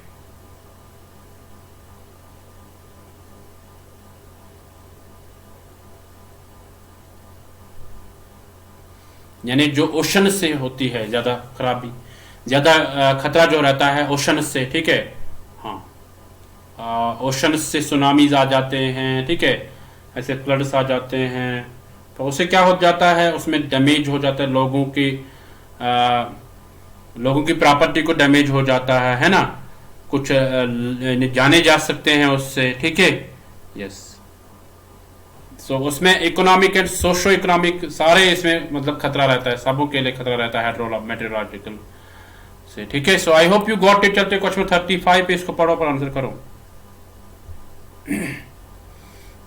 The slogan "A tree for each child" was coined for, यानी एक स्लोगन है "A tree for each child", एक दरख्त हर एक बच्चे के लिए, तो ये किसका स्लोगन है? A social forestry programme, B a clean air programme, C soil conservation programme, D environmental protection programme. सब आंसर करो, वेरी गुड।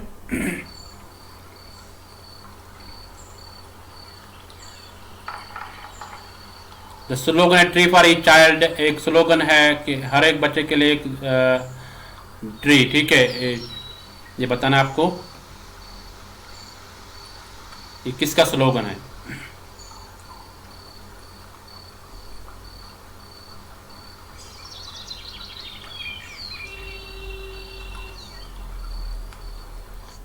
देखते हैं इसका आंसर क्या होगा। A part is the correct answer. A part क्या है? सोशल फॉरेस्ट्री प्रोग्राम का है। A tree for each child, यानी ये जरूरी है कि ट्री के बारे में है, तो ये सोशल फॉरेस्ट्री प्रोग्राम है का स्लोगन है। Okay, so I hope you got it. चलते क्वेश्चन नंबर 36 पे, इसको आप आंसर कर लो। इस पे हम 1 मिनट ले लेंगे।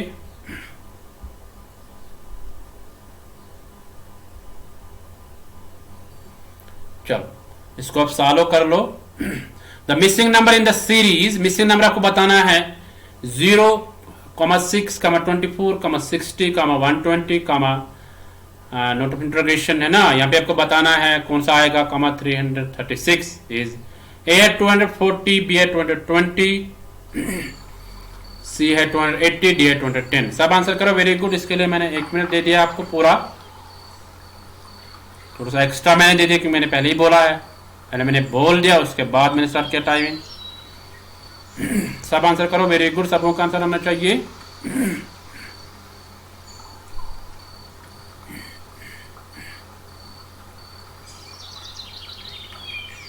आप नोट डाउन कर लो 36 क्वेश्चंस तक कितने आपके ठीक हो गए हैं, कितने गलत हो गए हैं, ठीक है। आप गिन लो, जो ठीक हो गए वो गिन लो आप, उसके बाद आपको पता चले खुद मेरे गलत कितने हो गए हैं, ठीक है।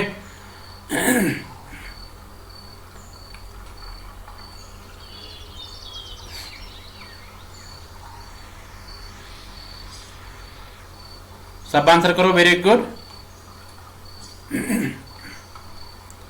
जब भी टाइम खत्म होगा तब फिर कोई आंसर नहीं करेगा। तो ये आपका टाइम खत्म हो गया। देखते हैं इसका आंसर क्या होगा। D part is the correct answer, 210, ठीक है। तो 210 इज द करेक्ट आंसर। देखते हैं कैसे आएगा। देखो इसका बहुत सारे तरीके करने के, इस क्वेश्चन को बहुत सारे तरीके करने के हैं।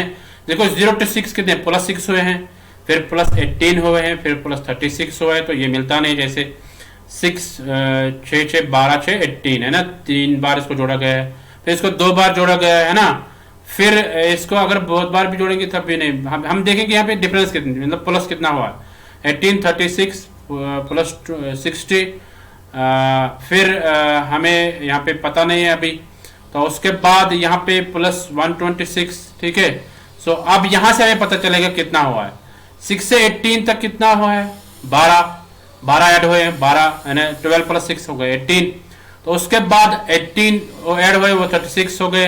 तो यहाँ से 12 के बाद 18, तो 6 ऐड हो गए 12 को, तो वो 18 बन गए। तो उसके बाद 18 के बाद यहाँ से 36 के बाद 60 बन गए। 60 कैसे बन गए, यहाँ पे ऐड हुए हैं 24, तो वो कैसे 24, 18 को 6, यानी जैसे 12 को 6 ऐड हुए हैं, इस तरह 18 को 6 ऐड करो वो 24 बन जाएगा। इस तरह 24 को 6 ऐड करो वो बन जाएगा 30। अब 60 और 30 कितने बन जाएंगे, वो 90। अब 90 और 120 कितने बन जाएंगे, वो बन गए 210। ओके, ऐसे इसको 210 आएगा। इस तरह 30 के बाद 6 ऐड करना और, तो वो 36 बन जाएंगे। सो 36 प्लस 90 वो बन जाएगा 126। सो 126 210 वो 336 बन जाएगा। Okay, so I hope you got it. या ऐसे भी कर सकते हैं 6 इंटू यानी ये ऑप्शन आप मत चुनो, ये चुनो, यहाँ से 8 6 ऐड हुए तो ये 18 है ना, तो ऐसे 18 18 36 हो गए हैं। सो इसको 6 और ऐड हुए वो 24 और ये ऐसे है ना, हाँ ये 36 एंड 24 वो 60 बन गए। ये 36 आपको पता कैसे आ गए, यहाँ पे 18 प्लस 18, ठीक है हाँ। और ये 60 कैसे बन गया, 24 और ये 36, ठीक है ऐसे यहाँ पे। सो आई होप यू गॉट। ये वाला एक ऑप्शन है, ऐसे भी कर सकते हैं। और ये दो ऑप्शन है, दो तरीके से कर सकते हैं। ऐसे 1 क्यूब 1 1 1 है ना, -1 किया गया तो वो 0 बन गया। इसी तरह 2 को 3 बार आप मल्टीप्लाई करो, 2 टू द 8, तो 8 को -2 करो 6, यानी 1 2 3 4 5 6 7 यहाँ तक क्यूब करना है, फिर माइनस करना है 1 2 3 4 5 6 7, ठीक है। अगर सिर्फ ऐसे 3 को 3 बार आप मल्टीप्लाई कर लो तो वो 27 आ गया, तो उसको 3 काटो तो 24 बन गया। इस तरह 4 को 3 बार आप कर लो, 4 का क्यूब क्या है 64, तो इसको माइनस कर लो 4 तो वो 60 बन जाएगा। इस तरह 5 को 3 बार कर लो वो 125, 125 को -5 कर लो वो बन जाएगा 120। तो इस तरह 6 को 3 बार कर लो है ना, वो बन जाएगा 216, 216 को 6 काटो तो वहाँ पे बन जाएगा 210। इस तरह 7 को 3 पर ऐसे फिर माइनस कर लो 336 आएगा। ऐसे एक और एक ऑप्शन है इसका, जैसे हम पहले करेंगे 0 1 2 3 4 5 6, उसके बाद 1 2 3 4 5 6 7, उसके बाद 2 से स्टार्ट 2 3 4 5 6 7 8। आप इनको मल्टीप्लाई करना है ना, 2 1 2 और 0 जब आएगा मल्टीप्लाई में तब वो 0 बन जाएगा। ऐसे इसको मल्टीप्लाई करके तो ऐसे आंसर आ जाएगा। Okay, so I hope you got it. 3 तरीके मैंने इसको बता दिए हैं, तीनों तरीकों में से आप कैसे कर सकते हैं। ऐसे क्वेश्चन रिपीट होते हैं, आप वे जो है तरीका जो है करने का तो ये ध्यान में रखो। Okay, so I hope you got it. चलते क्वेश्चन नंबर 37 पे, इसको पढ़ो पर आंसर करो। If Mohan is represented by the code KMFYL, then count will be represented by।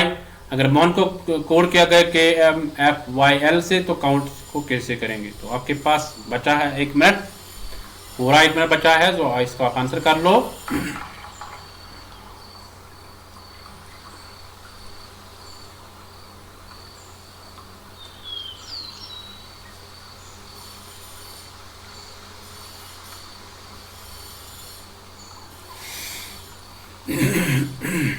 चलो सब आंसर करो, फॉलो करके आंसर कर लो। ऐसे क्वेश्चन रिपीट होते हैं।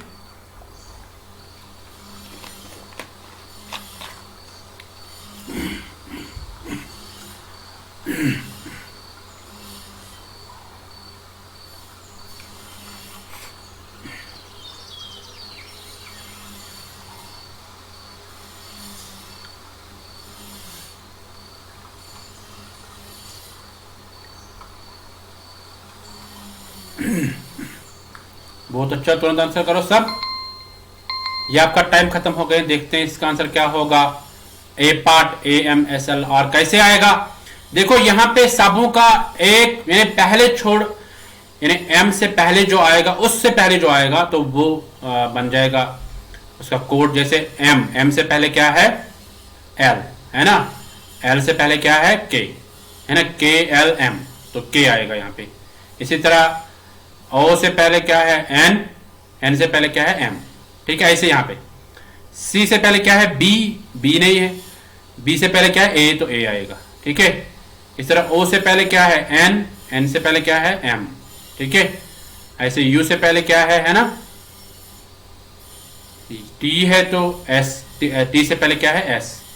ऐसे N से पहले क्या है M से पहले क्या है M, ठीक है। ऐसे T से पहले क्या है S से पहले क्या है R, ठीक है। सो ये ध्यान में रखना।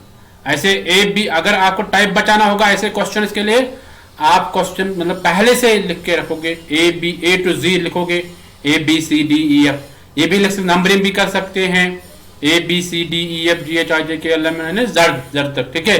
सो उसके बाद आप क्या करोगे, हर एक का नंबर दे दोगे, ठीक है। रिवर्स ऑर्डर में भी नंबर Z से लेके वापस A तक कितने नंबर 26, यहां से भी आप नंबरिंग कर सकते हैं, ऐसे भी क्वेश्चन पूछ सकते हैं। ओके, हाँ, यानी कोडिंग इसको कहते हैं, कोडिंग एंड डिकोडिंग, ठीक है, ये आना चाहिए। Okay, so I hope you got it. चलते हैं क्वेश्चन नंबर 38 पे, इसको पढ़ो पर आंसर करो। Let A means minus, A का मतलब है माइनस, ठीक है, B means multiplied by, B का मतलब है multiply, C means divided, C का मतलब है divide, and D means plus, D का मतलब है plus. The value of 90, D 9, A 29, C 10, B 2 is. तो इसका वैल्यू आपको बस, इसको आपको इक्वेशन बनानी है पहले, उसके बाद आपको आंसर करना है। चलो करो आंसर। ए है 8, बी है 10, सी है 12, डी है 14। देखो ज्यादा डिफिकल्ट मैंने नहीं लाए हैं, इजी है। जब आपको ऐसे क्वेश्चंस आ जाएंगे तो बाकी क्वेश्चंस भी आ जाएंगे। ओके, ये रिपीटेड क्वेश्चंस है, ऐसे क्वेश्चन पूछे जाते हैं एग्जाम्स में।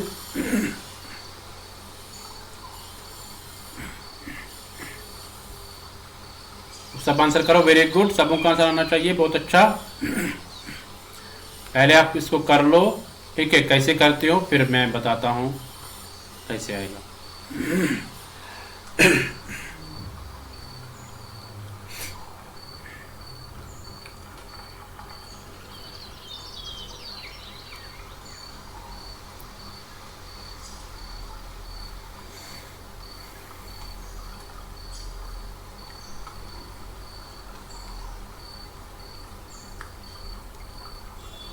तो यहाँ पे आपका टाइम खत्म हो गया है, देखते हैं इसका आंसर क्या होगा, यानी इतना ही टाइम लगना चाहिए, ठीक है। देखते हैं क्या होगा। सी इसका ये है सॉरी, इसका 14 आएगा, ठीक है, हाँ। तो इसका डी मान के चलो, आप इसको थोड़ा सा ठीक करते हैं।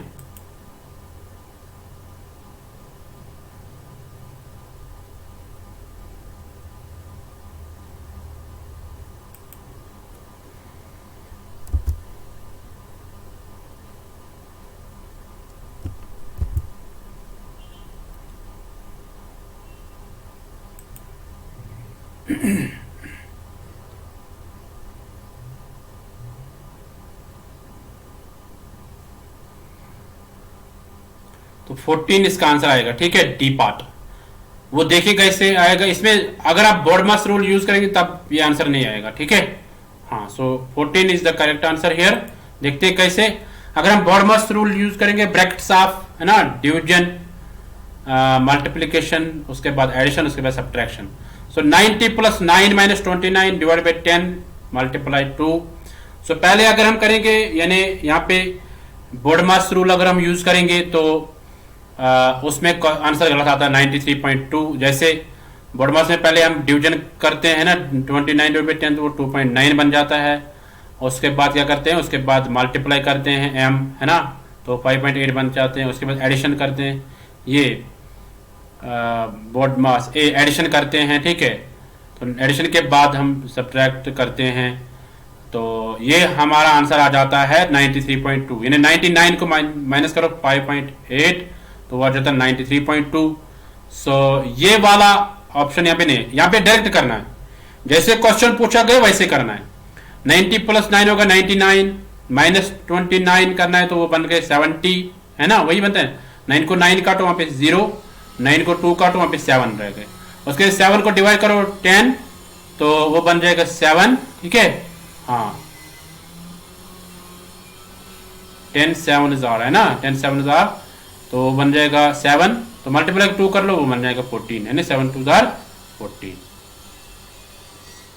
सो I hope you got it. इसको कैसे करना था, ठीक है, इजी क्वेश्चन है, डायरेक्ट करना था, यहाँ पे कोई बड़मास रूल नहीं आएगा, ठीक है। So 14 is the correct answer. Okay, so I hope you got it. चलते क्वेश्चन नंबर 39 पे, इसको पढ़ो पर आंसर करो। Choose the appropriate alternative given in the codes to replace the question mark. यहाँ पे आपको अप्रोप्रिएट कोड चूज करना है इस क्वेश्चन मार्क को हटाने के लिए। Examiner, examinee, pleader, client, परसेप्टर। तो परसेप्टर को क्या आएगा, ठीक है, यहाँ पे आप चूज करो कौन सा आएगा इसमें। परसेप्टर के बाद इसको पहले देखना है रिलेशनशिप क्या है, ऐसे करना है, यानी रिलेशनशिप ऐसे क्वेश्चन आ जाते हैं। रिलेशनशिप के क्वेश्चन है कि एग्जामिनर, एग्जामिनी, प्लीडर, क्लाइंट, परसेप्टर क्या आएगा, ठीक है।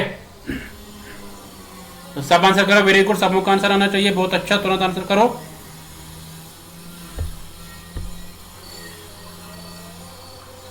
आपके पास टाइम बचा हुआ है।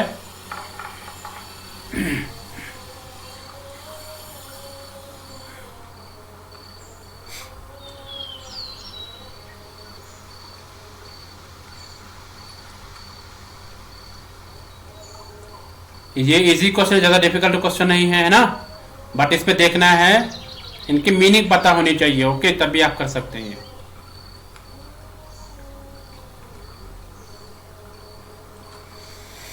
बहुत अच्छा, सब आंसर करो, वेरी गुड।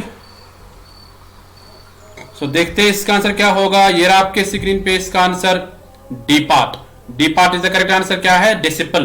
देखो कैसे। एग्जामिनर क्या है? एग्जामिनी। एग्जामिनर होता है जो एग्जाम करते हैं। तो कौन एग्जाम कर देते हैं? वो मतलब किनको एग्जाम करते हैं? वो एग्जामिनी को, यानी जो एग्जाम देने के लिए। जैसे आप जाओगे कल, एनटे वाले जो होंगे वो एग्जामिनर होंगे, है ना। जो आप होंगे आप एग्जामिनी होंगे, ठीक है। इस तरह प्लीडर होता है जिसको लायर कहते हैं ना, वकील जिसको कहते हैं।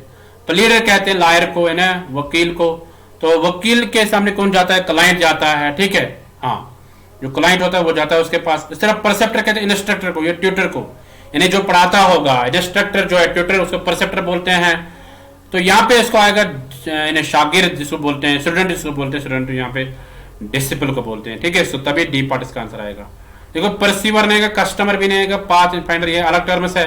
डिसिपल जो है ये स्टूडेंट के लिए यूज हो जाता है। तो इंस्ट्रक्टर किसको देता है, या ट्यूटर जो होता है वो किसको ट्यूटरिंग करता है? वो करता है डिसिपल को, स्टूडेंट को। That is disciple is the correct answer. Okay, so I hope you got it. चलते क्वेश्चन नंबर 40 पे, इसको पढ़ो और आंसर करो।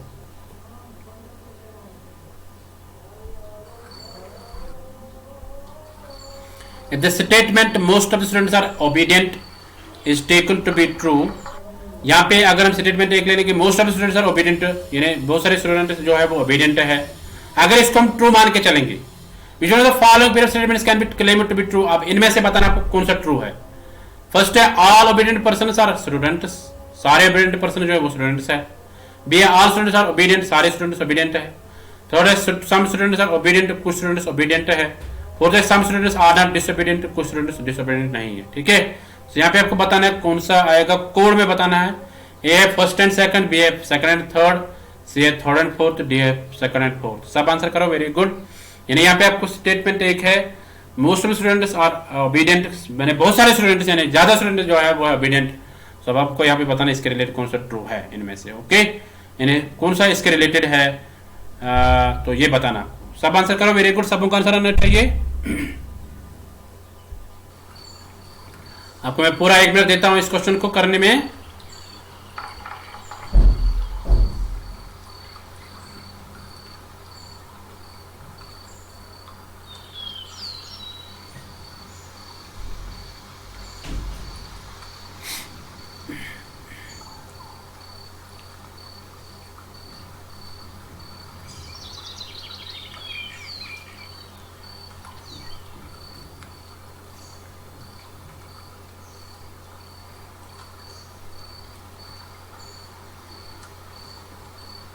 वेरी गुड, सबों का आंसर आना चाहिए। सालों करके आंसर कर लो सब।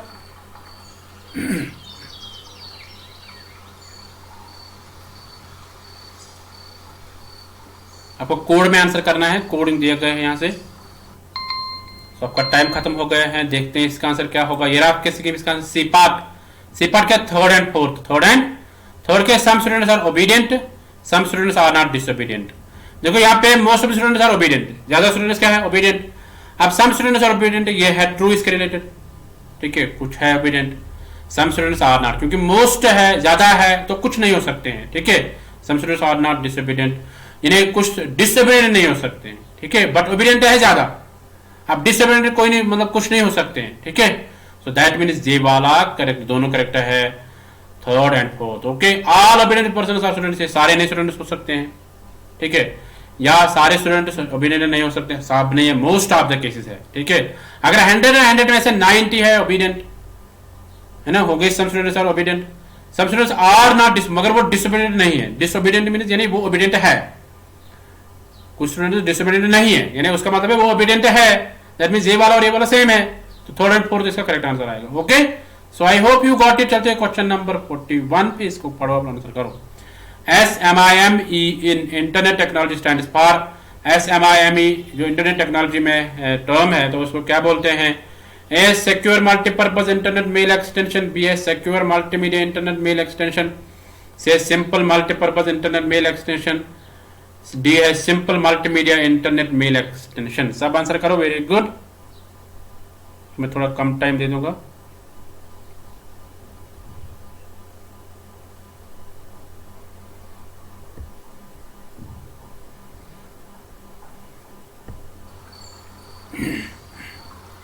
चलो सब आंसर करो।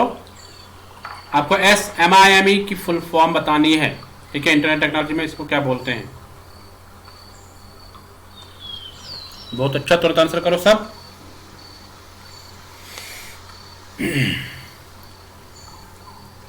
टोटल 50 क्वेश्चन है आज, ठीक है?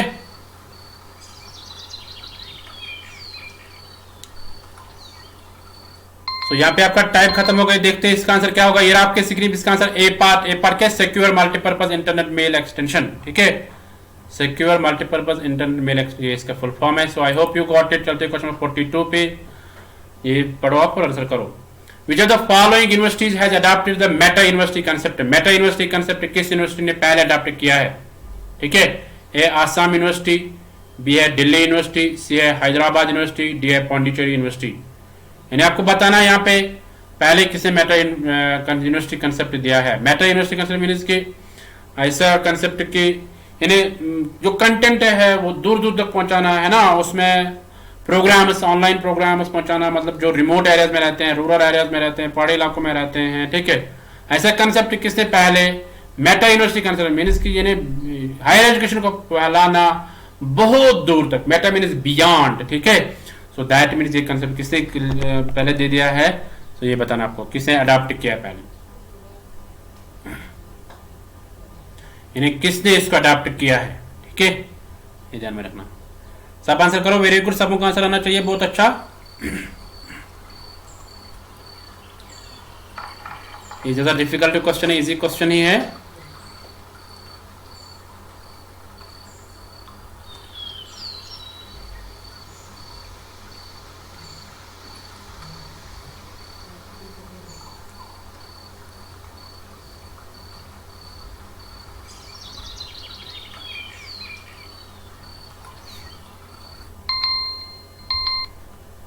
सो यहाँ पे आपका टाइम खत्म हो गया। देखते हैं इसका आंसर क्या होगा। ये आपके इसका answer B part Delhi university.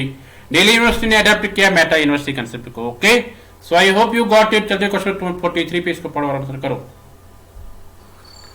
Which one of the following councils has been disbanded in 2013? 2013 में किस काउंसिल को बंद कर दिया गया है?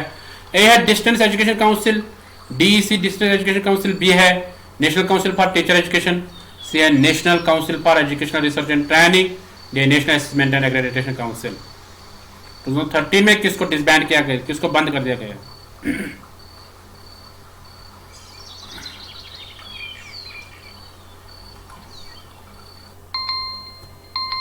यहाँ पे आपका टाइम खत्म हो गया। देखते हैं इसका आंसर क्या आएगा। ये आपकी स्क्रीन पे इसका answer A part distance education council, okay? So I hope you got it. चलते क्वेश्चन 44 पे, इसको पढ़ो पर आंसर करो।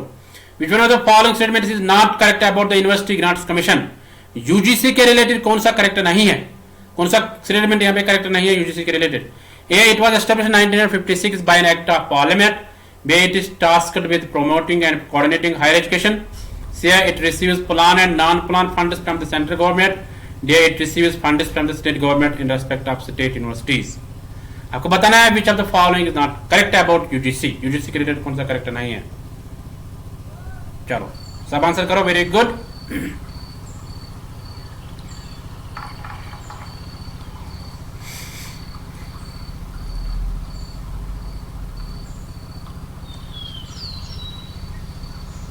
बहुत अच्छा, तुरंत आंसर करो। अब यहां पे आपको इनमें से चूज करना है कौन सा करेक्ट नहीं है। इज नॉट, ऐसे क्वेश्चन में, ऐसे एग्जाम में भी गलती होती है। अब इन गलतियों से आपको बचना है। कभी हम बोलते हैं इज, कौन सा है ना? यहाँ पे इज नॉट है, सो आपका टाइम खत्म हो गया है। यहाँ पे मैं कह रहा था, पहले हम आंसर देखते हैं। D part is the correct answer. It receives funds from the state government in respect of state universities. तो ये वाला यूनिवर्सिटी के रिलेटेड, यूजीसी के रिलेटेड, ठीक नहीं है तो हम बोलेंगे ये इनकरेक्ट है, बाकी तो करेक्ट है, ठीक है। हाँ, सो नॉट करेक्ट जो बताना था, ठीक है। So I hope you got. चलते क्वेश्चन 45 पे, इसको पढ़ो और आंसर करो। Most of the universities in India, most of the universities जो इंडिया की है वो क्या करते हैं? A conduct teaching and research only, वो खाली टीचिंग रिसर्च करवाती है। B affiliate college and conduct examination, वो एप्लीकेशन देती है कॉलेज को, कंडक्ट करती है examination. C conduct teaching research and examination. D है प्रमोट रिसर्च ऑनली। सब आंसर करो, वेरी गुड, सबका आंसर आना चाहिए, बहुत अच्छा, तुरंत आंसर करो।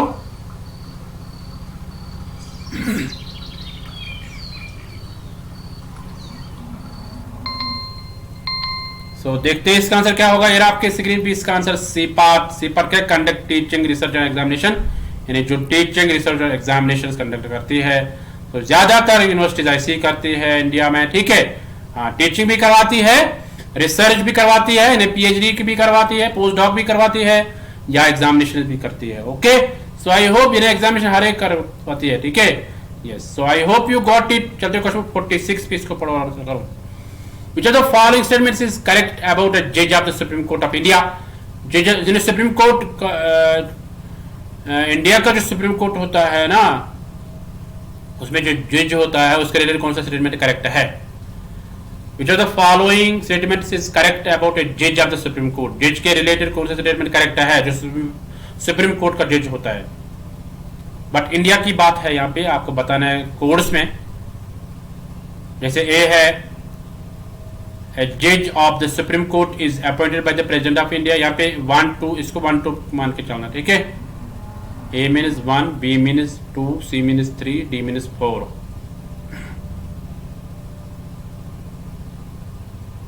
जैसे यहाँ पे 1 2 3 4। सब आंसर करो, वेरी गुड, पढ़ो इसको। ये ज्यादा डिफिकल्ट क्वेश्चन नहीं है।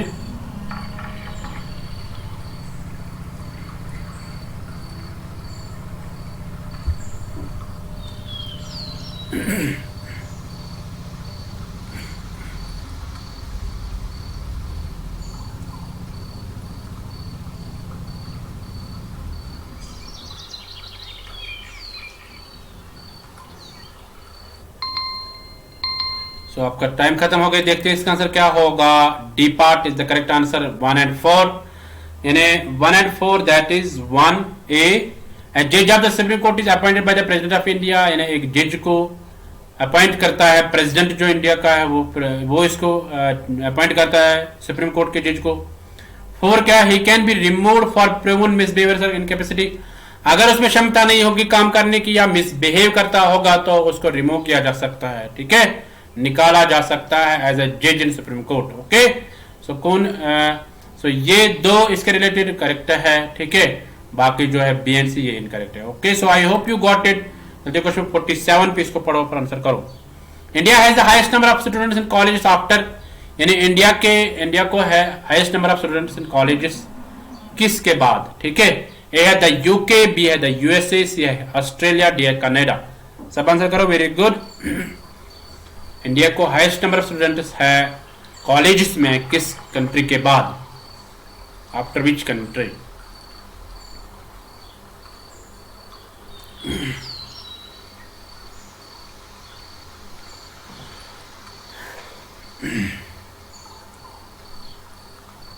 सबों का आंसर आना चाहिए, बहुत अच्छा, तुरंत आंसर करो, आज तो थक गए आप, है ना।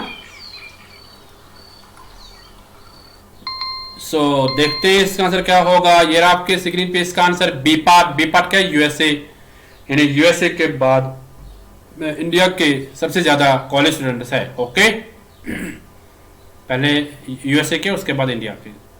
सो I hope you got it. चलते क्वेश्चन 48 पे, इसको पढ़ो पर आंसर करो। The aim of value education to inculcate in students is, value education का एम क्या है कि हमें क्या करना है इनकलकेट इन स्टूडेंट्स में हमें क्या देना है। सो ए है द मॉरल वैल्यूज, बी है द सोशल वैल्यूज, सी है द पॉलिटिकल वैल्यूज, डी है the economic values. Very good, सबों का आंसर आना चाहिए। वैल्यू एजुकेशन का एम क्या है स्टूडेंट्स में, मतलब डेवलप करने के लिए, ठीक है, इनकलकेट करने के लिए। सब आंसर करो, वेरी गुड, सबों का आंसर आना चाहिए, बहुत अच्छा।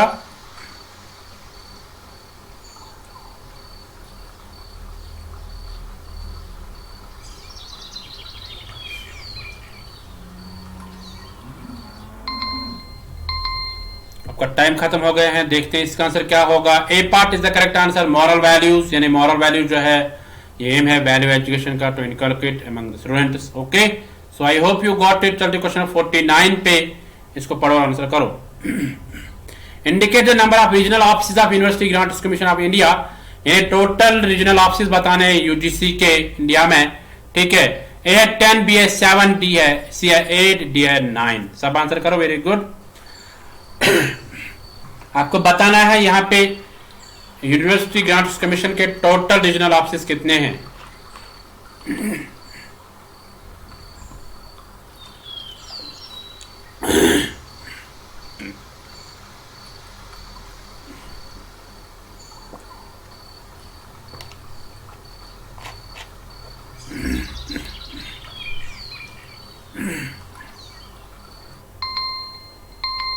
तो आपका टाइम खत्म हो गया है, देखते हैं इसका आंसर क्या होगा। ये आपके स्क्रीन पे इसका आंसर बी पार्ट 7, ठीक है। कितने हैं? 7 है टोटल। देखते हैं थोड़ा सा। यूनिवर्सिटी ग्रांट्स कमीशन एक स्टैट्यूटरी बॉडी है जो सेटअप किया गया हायर एजुकेशन के रिलेटेड है ना। मिनिस्ट्री ऑफ एजुकेशन ने गवर्नमेंट ऑफ इंडिया द्वारा यूजीसी एक्ट 956 के द्वारा इसको किया गया है एस्टैब्लिश, ठीक है। किसके लिए? तो मतलब कोऑर्डिनेशन देखना यूनिवर्सिटीज को आपस में, ठीक है। मेंटेनेंस ऑफ हायर एजुकेशन को मेंटेन रखना, ठीक है। सो ये यूनिवर्सिटीज के रिकॉग्निशन देता है, ठीक है। हाँ, और उसमें मतलब कॉलेजेस को भी ये देखता है, ठीक है। सो इसका हेडक्वार्टर जो है वो है न्यू दिल्ली में। So it has 7 regional centres के 7 रीजनल सेंटर्स है। दिल्ली में है ना, प्यून में है, भोपाल में है, कोलकाता में है, हैदराबाद में है, गुवाहाटी में है, बेंगलुरु में है। सो 7 रीजनल सेंटर्स है इसके। सो ये ध्यान में, अगर आप इसके बारे में ज्यादा पढ़ना चाहते हैं आप इस वेबसाइट पे जाओ, https://www.ugc-ac.page/regional offices.aspx। ओके, सो ये इस वेबसाइट पे जा सकते हैं, वहां से आप पढ़ सकते हैं इसके बारे में। ओके, सो यानी रीजनल ऑफिस जो है यूजीसी के, इसके बारे में आप जान सकते हैं पूरा। So I hope you got it. चलते क्वेश्चन नंबर 50 पे। आज के एमसीक्यू पीवाईक्यू सीरीज यानी टॉप 50 एमसीक्यूज का last question. 1 rupee currency note in India bears the signature of 1 rupee currency note जो है उस पर किसका सिग्नेचर होता है? A the president of India, B है finance minister of India, C है governor reserve bank of India, C D है finance secretary of government of India. Okay, चलो आपको आपके पास टाइम है, आंसर कर लो। 1 रुपी करेंसी नोट जो है इंडिया के, उस पर किसका सिग्नेचर होता है?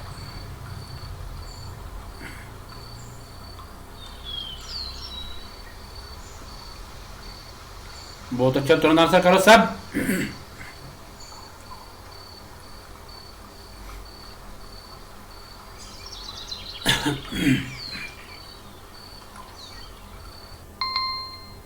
यहाँ पे आपका टाइम खत्म हो गया, देखते हैं इसका आंसर क्या होगा। ये आपके स्क्रीन, इसका आंसर ए पार्ट क्या है? The president of India. 1 rupee currency note पे होता है प्रेसिडेंट ऑफ इंडिया का सिग्नेचर। ओके, इसको पढ़ो आप। Under section 22 of the reserve bank of India act, RBI has sole right to issue currency notes of various denomination except 1 rupee note. RBI करता है, मतलब इशू करता है हर एक currency note, but 1 rupee note नहीं कर सकता है। The 1 rupee note is issued by the Ministry of Finance and it bears the signature of the Finance Secretary, while others note bears the signature of Governor of RBI. Hence option 4 is sorry. इसको यहाँ पे आ जाएगा finance secretary of government of India. इसमें ठीक करूंगा पहले, मुझे भी गलत हुआ था।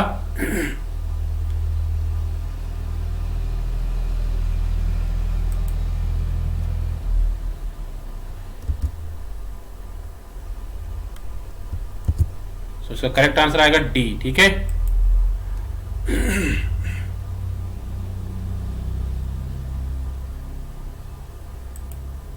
Finance secretary of government of India, इसी का सिग्नेचर होता है इस पे, ठीक है।